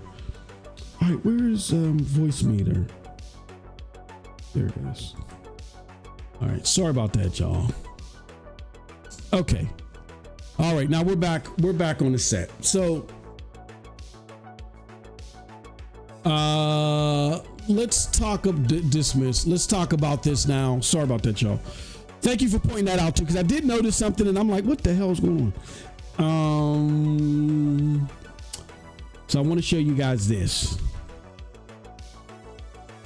Exclusive first party handheld been sidelined for now as Microsoft doubles down on Keenan and Windows 11.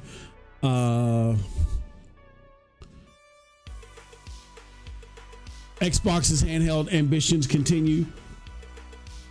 unabated, but the focus is shifting towards improving Windows 11 for third-party handhelds for now. The Xbox Series X successor is totally safe, with development continuing at full pace.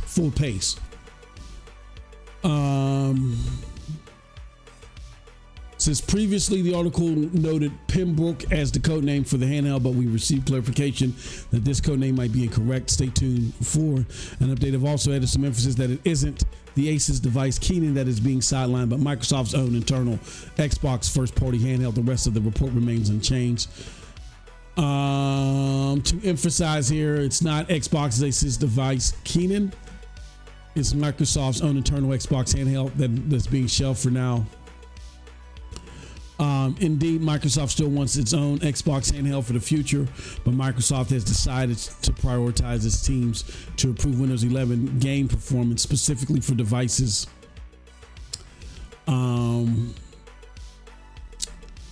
So here's what I would say. Here's what I would say about this.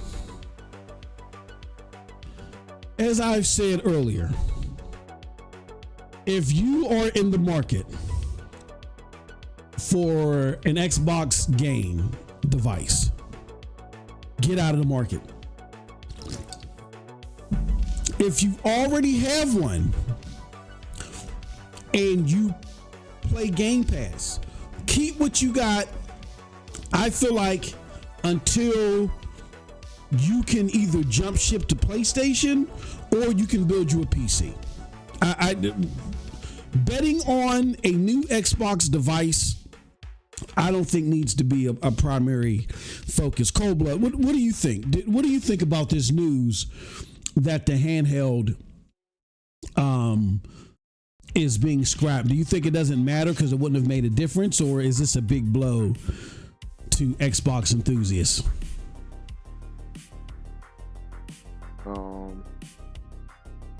No, that just shows you how fucking garbage Windows is. For game. Bro, like, here's an idea for you. How about you make a fucking OS that doesn't have all the dog shit like Teams and all that bullshit? Mm-hmm.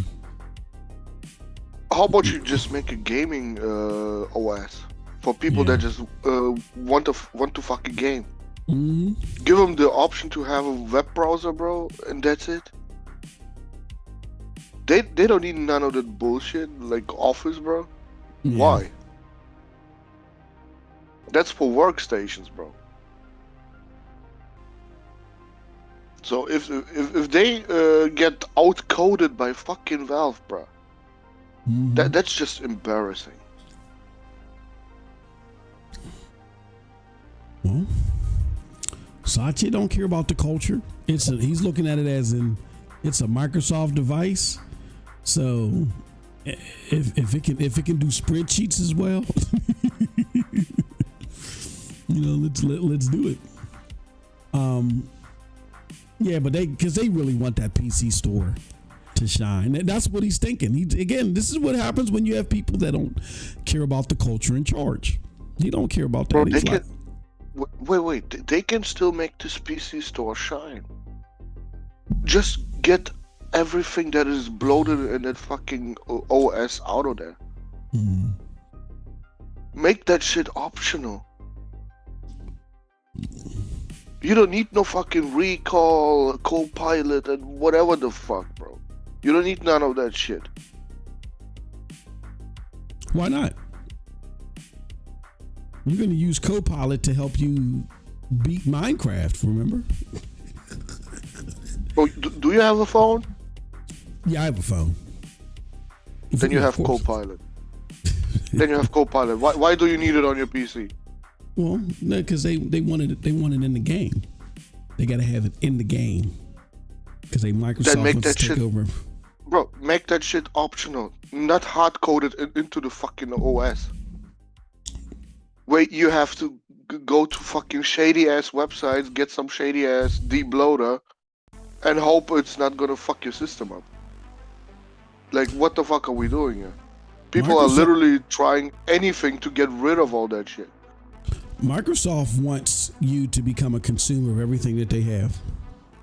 They don't believe in, I just use spreadsheets, or that's why they try to sell you that Microsoft One or 365 at the time or whatever. They want you to gobble up everything. But the problem with Microsoft is they're always trying to force you into shit where other companies say, hey, not you have this, you have access to this too. Microsoft just tries to push you into it. You know what I mean? And they're so non-smooth about it that it always bites them in the butt. And this is just another case of it. Yeah, that's basically what they want. They want Windows, not probably necessarily for spreadsheets, but the capabilities that's going to give them money. Now, what's going to give them money? Ads. If that whatever ad revenue coding that they have in the Windows 11 OS for your PC, if they can put that same coding in your, in the OS for the game, they're perfect. Because that's what makes Game Pass profitable. Game Pass is not profitable on its own. It has to be. It's now the excuse now is, and you bots, don't y'all fucking tell me I'm making this shit up, because you bots were saying that this was the reason for the last year after you found out your games were going to PlayStation. Game Pass is around because they're being subsidized by PlayStation sales, right? Isn't that right? Right? Yeah. So how do you make Game Pass, which was supposed to be your profit leader, how do you make that not just a dependent on PlayStation sales? Ads. That's their end goal, is ads. Oh, okay. We're only stuck at 30 million. The best we can do is 35 million. Okay, fine. Hit these motherfuckers with ads. Unless they have Game Pass Ultimate, which will be $29.99 or $39.99. And you guys can think I'm crazy all I want. Game Pass gives you only 5 games, and you got to pay $49.99 or even more now. It's probably like $54.99 for it. They only give you 5 games a month for $54.99. You're getting hundreds on Xbox. They're going to charge you. You're going to be up to 30. So if you don't want ads, $39.99 for Game Pass. And Windows 11 OS, that's their ticket to it. That is their ticket to it. Why do you think they're forcing everybody on Windows 11? Let's see. When was Windows 10? When was Windows 10 released? 2015. Okay, so it has been 10 years since Windows 10 has been released. But that's what they want with Windows 11. Windows 11 is going to be the crossover to this ad affair. That's why they were throwing them up at first and then had to pull them back. But you're going to get to it. But we're bitching and moaning about it now. But like 2 or 3 years into when they convert everybody to Windows 11, you're going to have ads popping up everywhere. So it's not happening now, but it's going to happen soon. And they want you to be a consumer of everything. So they want to hit you with a splash screen. Do you need to keep record of all of the swords that you bought in Redfall? Well, here's a spreadsheet that you can put it on via Microsoft Excel. Like, they're going to pimp you out on everything that they have to offer. This is why I said it's a laughing fucking joke when people say that Microsoft, any company in Microsoft, is consumer friendly. That is a joke. It's an oxymoron. There is no way. Just because a motherfucker puts on a gaming shirt, oh my God, he really understands me. Why can put on a fucking gaming shirt? Like, Jesus, don't be so superficial and so fucking gullible. This motherfucker don't care about you, bro. Don't care about you at all. Geek the Sneak said, hold on, I want to be able to pull up his comment. That's why I'm running Linux now on my new build. Yeah, hey bro, let me tell you something, man. Shout out to my brother, man. My brother been trying to put me on Ubuntu forever, and I said, man, that shit just sounds funny, man. So you try to give me, try to give me some voodoo, man. What the fuck is a voodoo? He's like, man, I'm telling you, you better get on this shit right now. Fuck Windows. Fuck Windows. I'm like, oh, make it out of here, man. He knew back then. Bruh. It's just that the Steam games and these Linux systems weren't supported. There was like 3.5 games on it when he was trying to get me down with this shit. Now there's a full-fledged amount of support. Fuck Windows, man. Shit. On the real for real, I don't even use spreadsheets. Like, I've converted everything to to Google Sheets and Google Docs. I don't even use Microsoft products all like that outside of Windows. When I say I have a spreadsheet, I don't have an Excel spreadsheet. I don't use that shit no more. I use Google Sheets.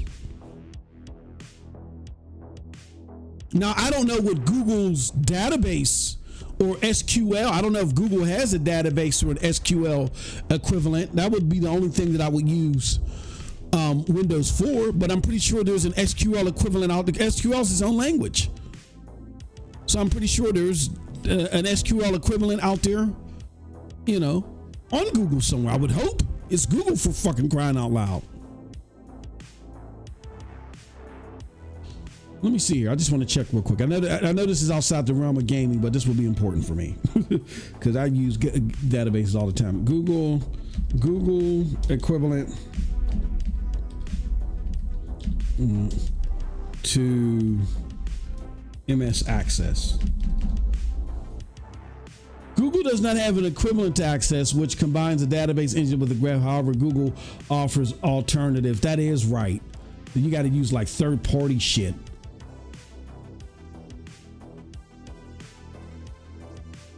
Big table that can be used as the back. Oh, here we go. App Maker allows you to build small data access applications that connect. App Sheet. For more complex data, Google data cloud databases offer more. Okay, I would have to look into this. Okay, so that's their problem,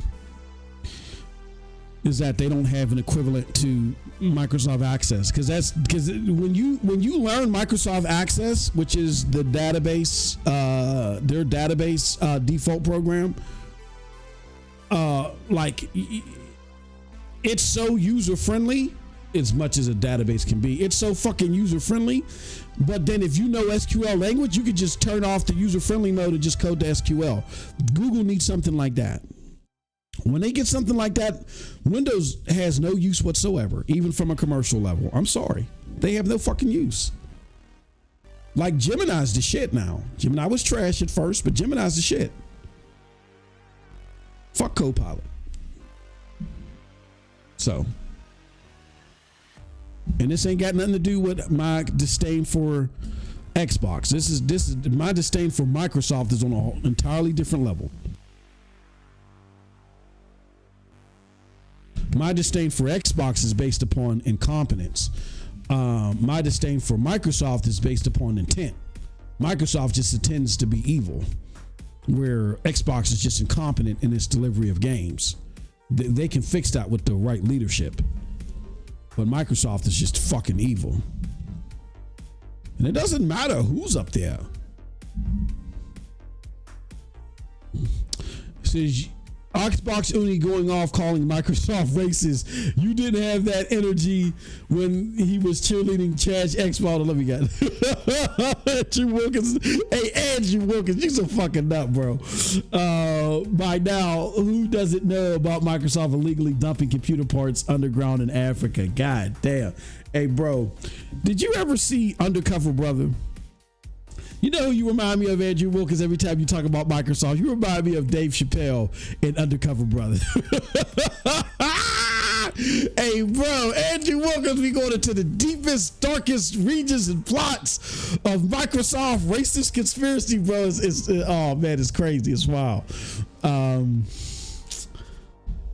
Microsoft can't compete with Sony when it comes to making handhelds. No, they look, the best that Microsoft can do is offer you a PC based experience by hand. But how that hardware is going to look, they told you themselves. Like Andrew Wilkins, like I'm fucking with you about the undercover brother thing, but no, what you just said is true. They told you they can't fuck with them. They gave up. They quit. Here's the problem. If you're going to be in this, you got to be in this. If you're going to go do the gaming hardware thing, then you got to be in this thing. Otherwise, just make software and partner on hardware, on branding. Like, stop fucking with people. Phil can't let it go. Phil got to keep doing this shit to make you think that they're trying to compete and do some Trojan horse. Phil, just let it go, bro. You got you a stable support system by putting your games on PlayStation. You do. Because especially in periods like this where PlayStation may not have anything coming out, boom, you throw your games into those gaps, you're golden. You'll make money. All right. Now, I feel like that a lot of that novelty is going to die down. This is not going to keep up. I think it's just the novelty of, oh, hey, legacy Xbox games are here. But I still think that you guys could do well on the PlayStation platform. If you space out your games, which you have been doing a great job at, in between these gaps, where PlayStation is putting their shit out, just align accordingly to work around that. You guys will be fine. All you need to do is find ways to supplement your marketplace that you're going to lose on console. And the only way to do that is you're going to have to compete with Steam, right? So what I would do is, fuck the handheld right now.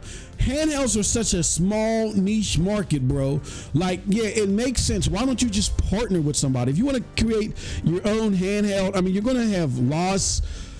You're going to have loss in revenue and manufacturing. You have not built those avenues up yet. I know Steam doesn't have them either, but they made whatever right partnerships or whatever. But you're going to have to find some way. You're going to have to do some shit to your store to compete with Steam, because Steam has a heavy slant in their favor. If Steam is the go-to if you want to be on PC. So people go to Steam, sign these contracts, and already give Steam this benefit of the doubt. If you have a sale somewhere else, we got to have a sale too. Like, there's so many things in Steam's favor that you'll never get around. You're going to have to combat those by making your store so much better. So all of you guys, fuck all this hardware bullshit illusion. Sit together, get Jason Ronald out of the room. He proved his worth with the Xbox consoles. You're going to have to get competent people and pay them that are smart, that have ingenuity and innovation, and figure out how to address your store that, despite all those things in the favor of Steam, can make your store just as attractive. That's what you have to do. Once you do that, then you can worry about other hardware. But you got to break into the castle that Steam built first before you do anything else. So in my opinion, your only two things is, look, I would just abandon hardware altogether. You can have the, like how there's the Xbox version of the backbone or something. You can have those type of partnerships with handhelds or whatever, right? Or peripherals or hard, you know what I mean? That's fine. But get out of the hardware game altogether. You got to dump all your focus on Xbox. As far as the store, there's even a story that you guys are trying to increase latency. That's it. Fucking latency. That's all. That you're trying to increase latency on xCloud. You got to do performance too, bucko. Not just latency. You got to handle performance.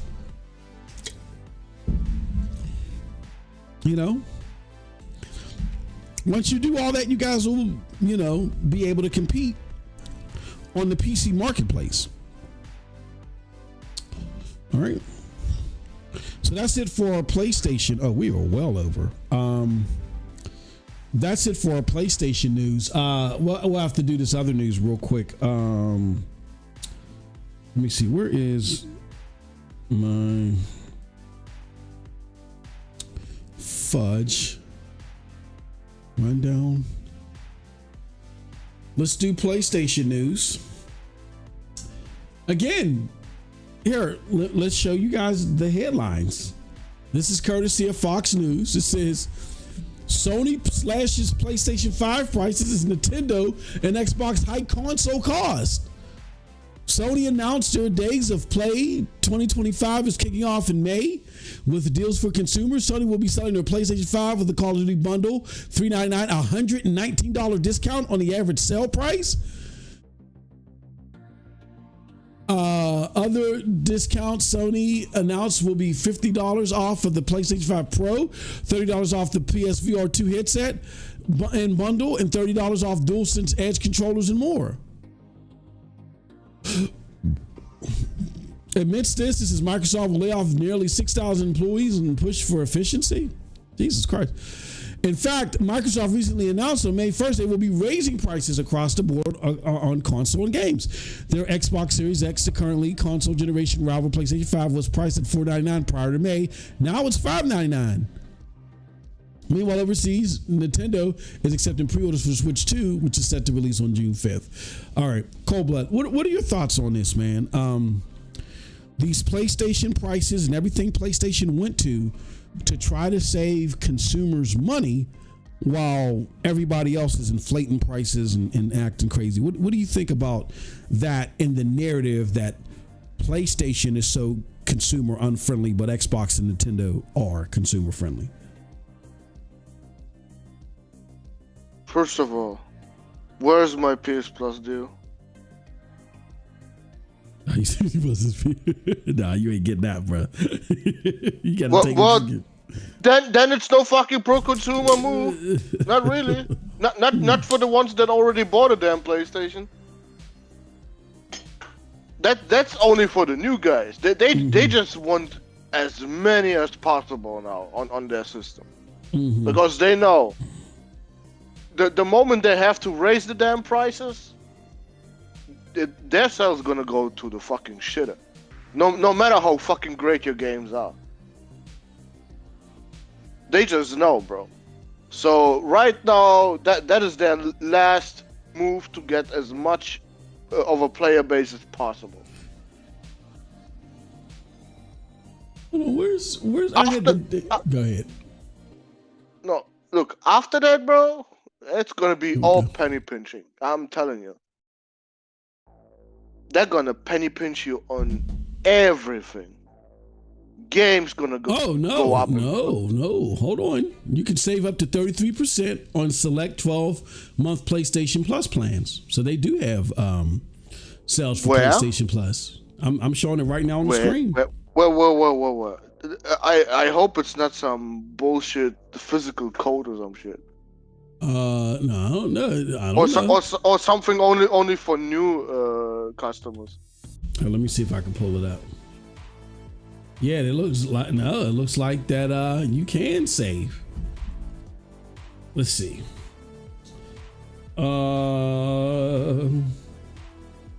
I'd have to sign in, so I didn't want to sign in. Join PlayStation. I look right now. I cannot buy PS Plus for cheaper. Let me see. Join now. Okay, hold on.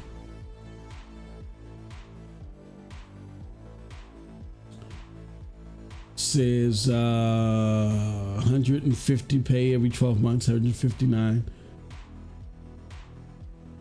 Yeah, but 159 is the standard price for premium. The sign in to see offer. Hold on 1 second. Let me go back.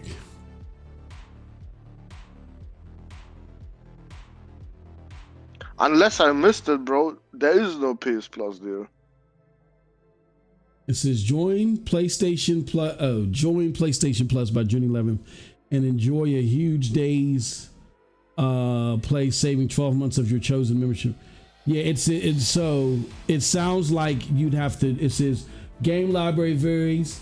PlayStation Plus is subject until terms apply. Game shown available. Join. So I clicked on join. Let me see something. Okay, so this is premium.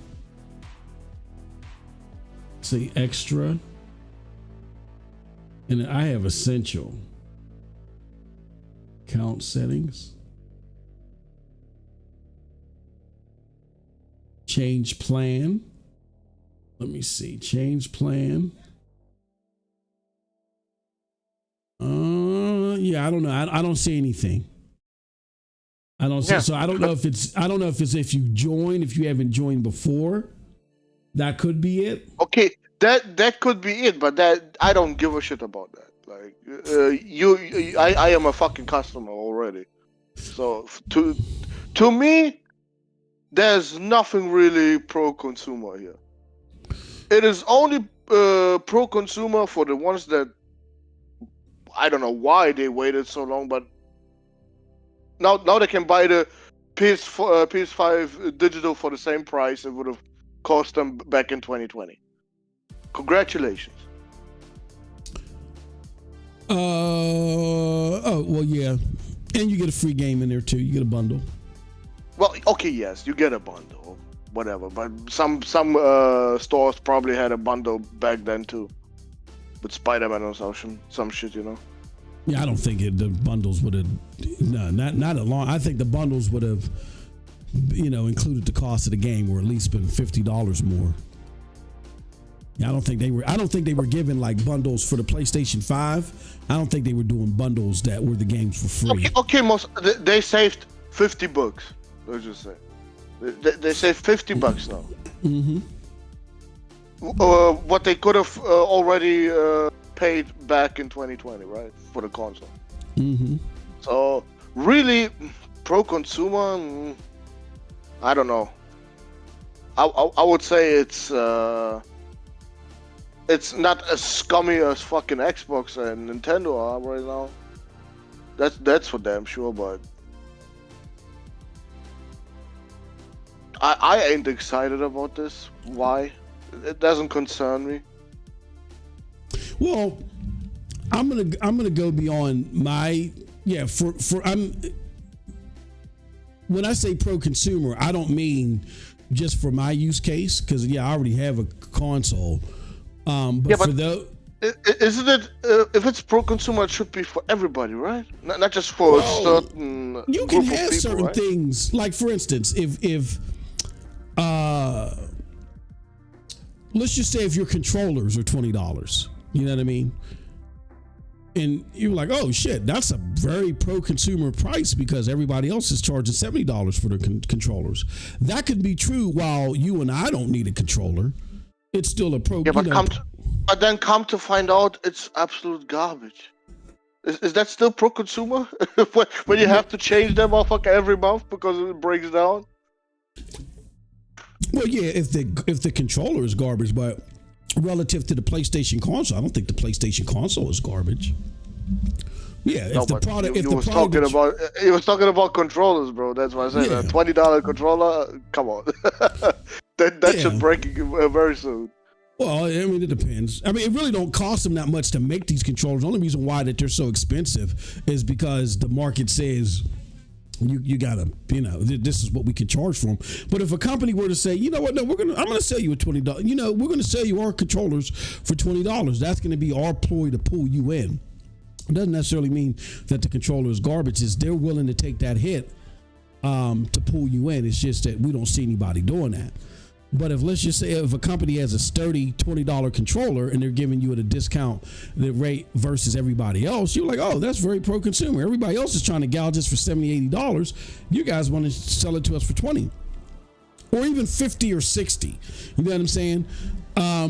Yeah, you can say that aspect is pro-consumer. I think you can look at an aspect of what they're doing on the market as pro-consumer without everything having to be pro-consumer.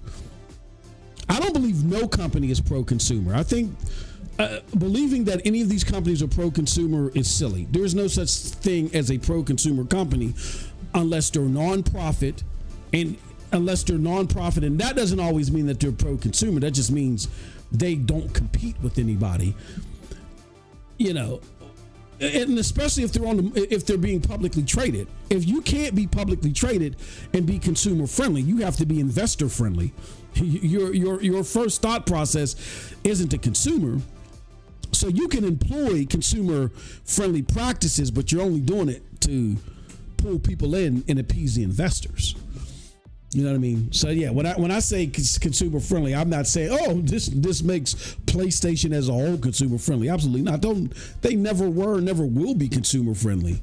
But I want to see someone that really believes that a fucking soulless company like Sony will think about his customer first. Like, yeah, right.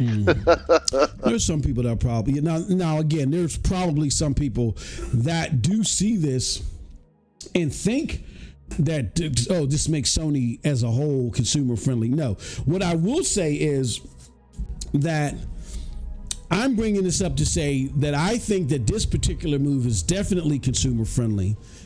It missed people saying that PlayStation is the least consumer friendly company out there.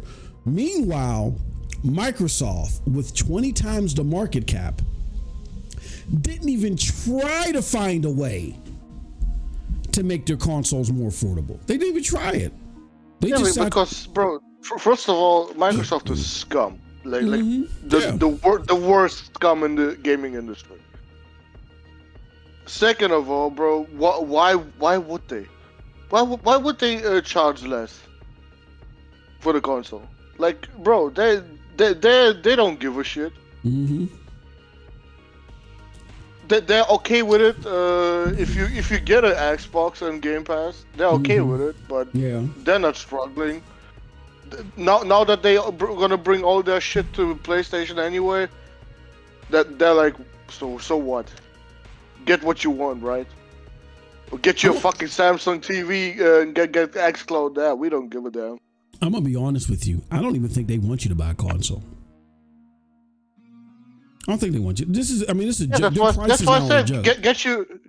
No, that's why I said to get you a fucking Samsung TV and be done with it, right? Yeah. I don't think they want you to buy a console. I just think it's interesting, and again, definitely with Hiroki Totoki in charge, PlayStation will never be, definitely not with him in charge. They'll never be consumer friendly. But I just think it's interesting that they decided to go with the consumer friendly option, because if you think about it, they didn't have to do this. They could have very easily said, we're just going to. They kind of did. They kind of had to. Why? Because the Switch 2 is coming out soon. Well, I don't think they kind of had to.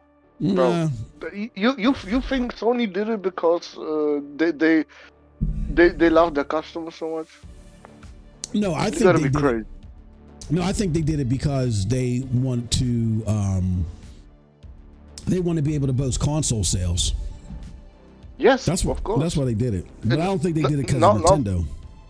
Not before the actual competitor comes into the game. Yes.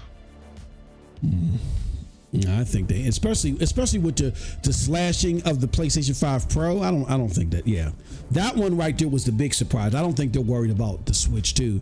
I think they just want to get as many consoles out there as possible for their bottom line. I don't think it had anything to do with Nintendo. Not to say, well, I won't say nothing to do with Nintendo. That's probably part of the thought process, but I think overall they just want to sell more consoles. They want to be able to brag, because if you listen to what they said, they're talking about MAUs. Now all PlayStation is in total investor lingo mode. They want as many MAUs, monthly active users, as they can clock. How do you get that? Sell more consoles. That's what I think this is about. And they can't, unfortunately, they can't get the MAUs on PC the way that they wanted to, because they wanted to force everybody on PC to sign up, become a monthly active user that they can log. They can't do that now because, you know, now it's optional to get a PlayStation account. So I think this is just their fight to get the monthly active user. But no, it's not because they were like, oh yeah, we want to be the good guy. I think they realize, hey, we would probably fare better if we do something that the consumer can perceive as consumer friendly. And that works. That's why they did this.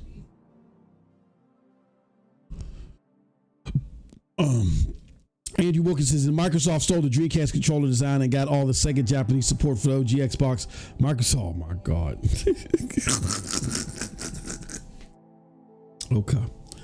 All right. Last but not least, let's talk about your favorite game, Cold Blood. Before we get out of here. That's MindsEye. All right.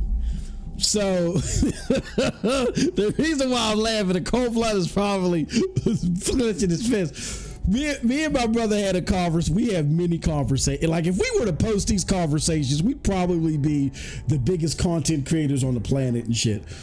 So we were having this conversation offline about this, I'll just say it, this mediocre game. And we were debating back and forth if it's, I think Cold Blood labeled it a PlayStation 3 looking game. And I was like, well, it's a AA, you know, military strategy game, which if you want with 500 people, with 500 people, that's AA. Oh yeah. Well, yeah. That's AA to you. Yeah. Because goddamn, but what the fuck is a AAA game? I'm gonna break it down to you why it's still AA. Well, they told you in the price that it's AA because they're not charging full price. But I discovered I'm part of the Discord, and in order for you to be part of the Discord, you have to be invited, and that's why this bullshit comment from the CEO leaked out, because someone that's in the Discord like me is like, oh, this is a crock of bullshit, and they leaked it. You have to be invited to be in their Discord. So I'm in their Discord. I see all their messages. I've already seen all the videos that you've seen because they put them out there a long time ago. And most people are slurping this game for some reason, which I never did. I just looked at it and said, oh, this looks like a mindless AA shooter in the vein of, let's say, Just Cause, which Just Cause was never a game to sell 10, 15 million copies. It was just a mindless action, open world RPG where you can do some military style combat and drive around and shit like that, right? That's what I thought this was, okay?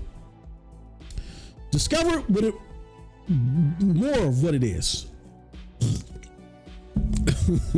But me and Cold Blood was going back and forth about it. And one thing that we can agree on, I think, and Cold Blood, you tell me if we're wrong, is that this is, regardless of how many people working on it,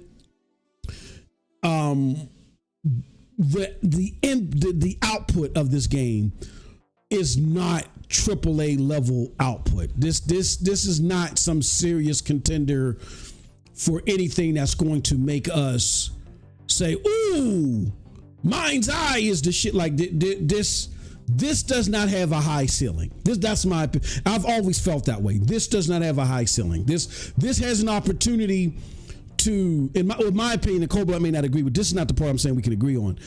I felt like this has an opportunity to break even or give them a little bit of money so they can make a name for themselves. But I don't think this ever had an opportunity to do well. Do we agree on that, or do you think that this this could be a superstar? I don't know. I will never trust Twitter again. Like, we got 2 million people playing Elden Ring Night Rain right now. After so many people shitted on it. Saying, oh, it's a multiplayer live service bullshit game. Right? Yeah. Yeah, 2 million copies sold already in one fucking day. So, yeah, I will not listen to Twitter whatsoever when it comes to game success. Yeah. With MindsEye, bro, a lot of casuals just see driving, bro, and they're like, oh shit, that's GTA, I want to play that. And that's almost all the fucking marketing material, bro. Yeah. It's just driving and a little bit of shooting. Nothing about really the story, like all like that or something. Well, and most casuals gonna eat that shit up, bro. Most casuals don't even understand what a $60 game means nowadays. They're gonna be like, oh, it's a little bit cheap. That's good. That's all. So I don't know, bro. I will not make a prediction on its success right now. Let me say this. Did you know that this game is actually a builder? Like a builder game? I knew there's a feature like that, yeah. Yeah, so and I didn't. So it's more in the vein of it has once human, the builder shit that's in once human, So it has like a once human element to it, right? So apparently what's going on, and shout out to Maddie Plays, because when I saw his video, it brought it to my attention, and then I dug a little bit further and looked into the Discord and shit like that. And it appears that there are building elements to this game, that you can build the city, but from all appearances, that part isn't ready yet.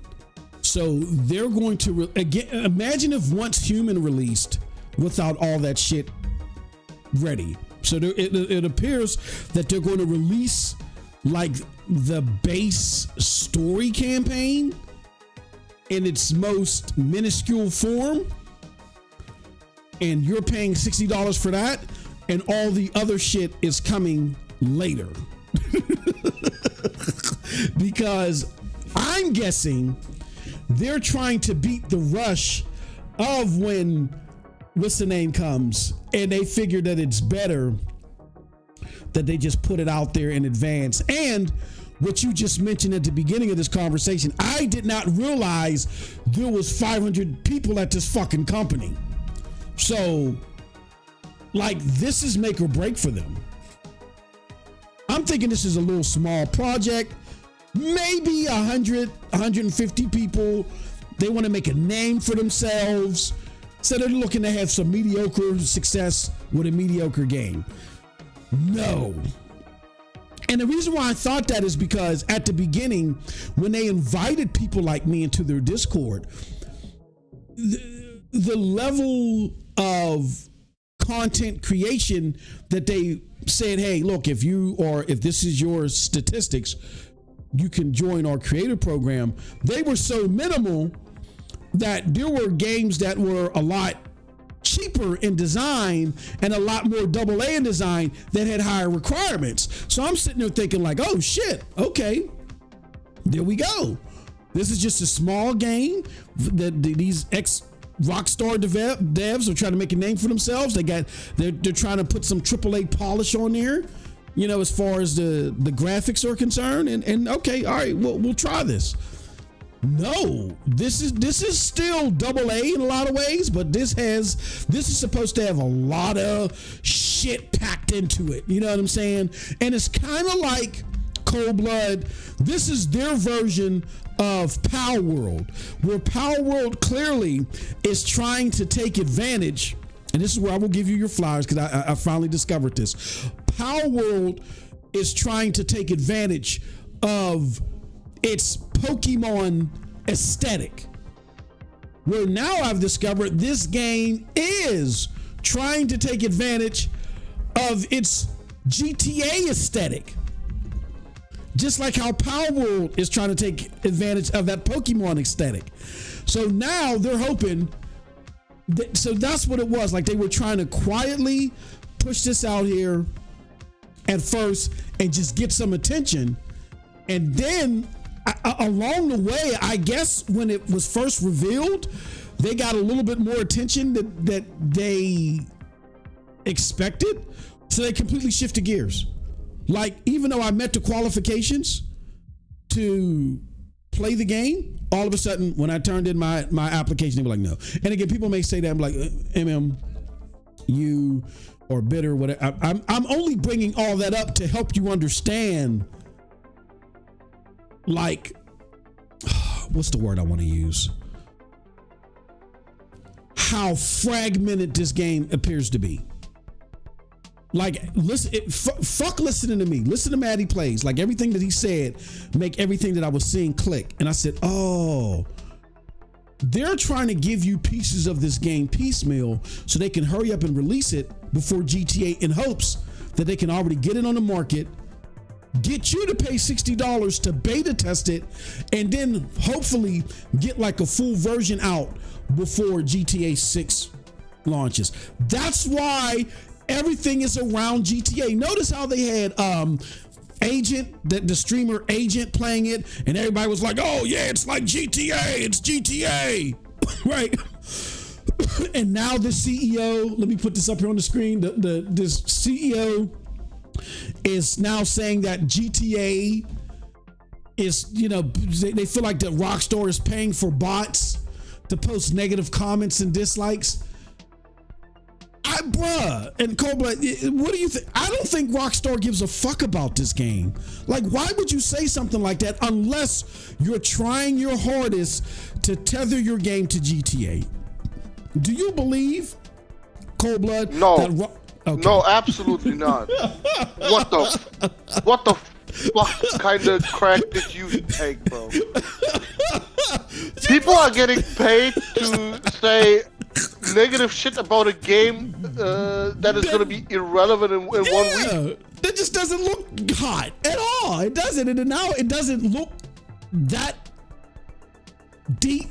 Even though you got these building systems that nobody knows about, what you showed us doesn't look deep, and it looks buggy, and the AI doesn't look fine-tuned. Like, Rockstar is laughing right now at this shit. Like, y'all left us for this? If someone actually paid to say negative shit about your game, they should get a refund. Because you do the job for them already. With everything you show us. Oh my God. Yeah. It's comical. And people think, and please do not take this as, that's why I'm being fully transparent. I applied, I met their criteria, and they rejected my application. I was kind of confused, like, hold on.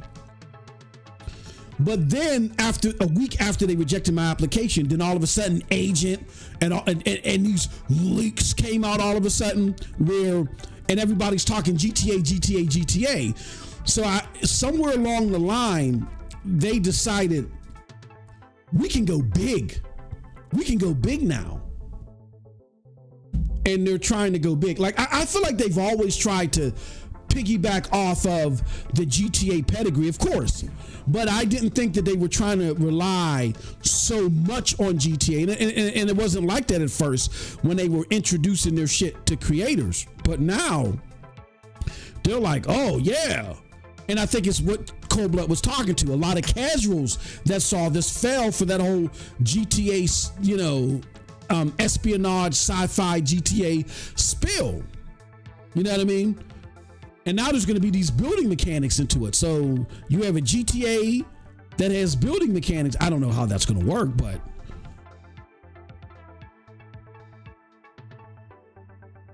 that's what looks like is happening here. So I just find it very interesting that this is the course that they want to take.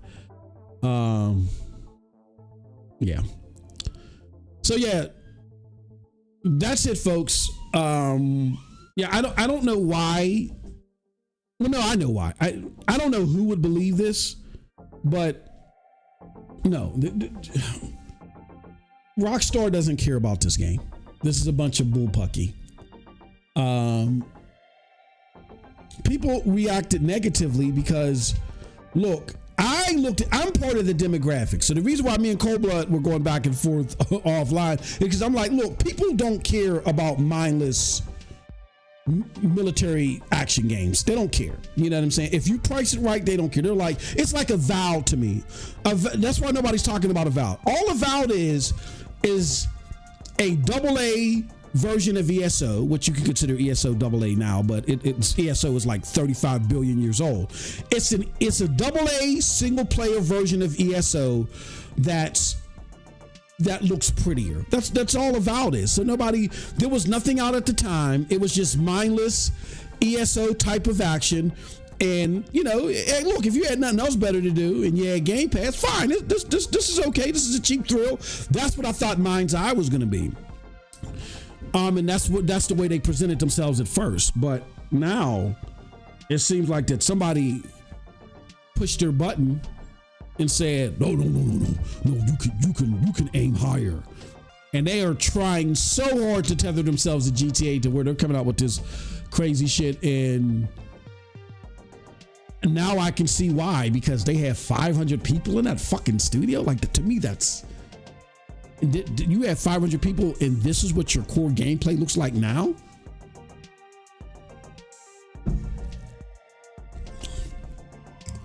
Like, wow. And this is make or break for them. Believe you me.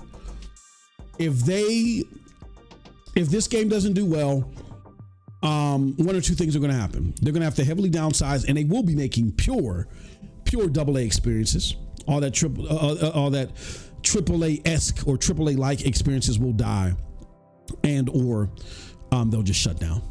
So, all right, everybody, that's it for today's show. Thank you guys for coming through. Really appreciate it. Cold Blood and I, when we get an opportunity, we'll sit down, we'll talk, figure out if we're going to stay doing Fridays or if we go to a new day, because trying to do this on Fridays with traffic for me is, and I don't want to be doing this too late throughout the day. I'd rather do it earlier myself. 3 or 4. Well, I can't do it at 3 because when the fuck I get off. 4 o'clock is idealistic for me. You know what I mean? So, all right, y'all. We're out of here. Till next time. Have a wonderful gaming day. Peace.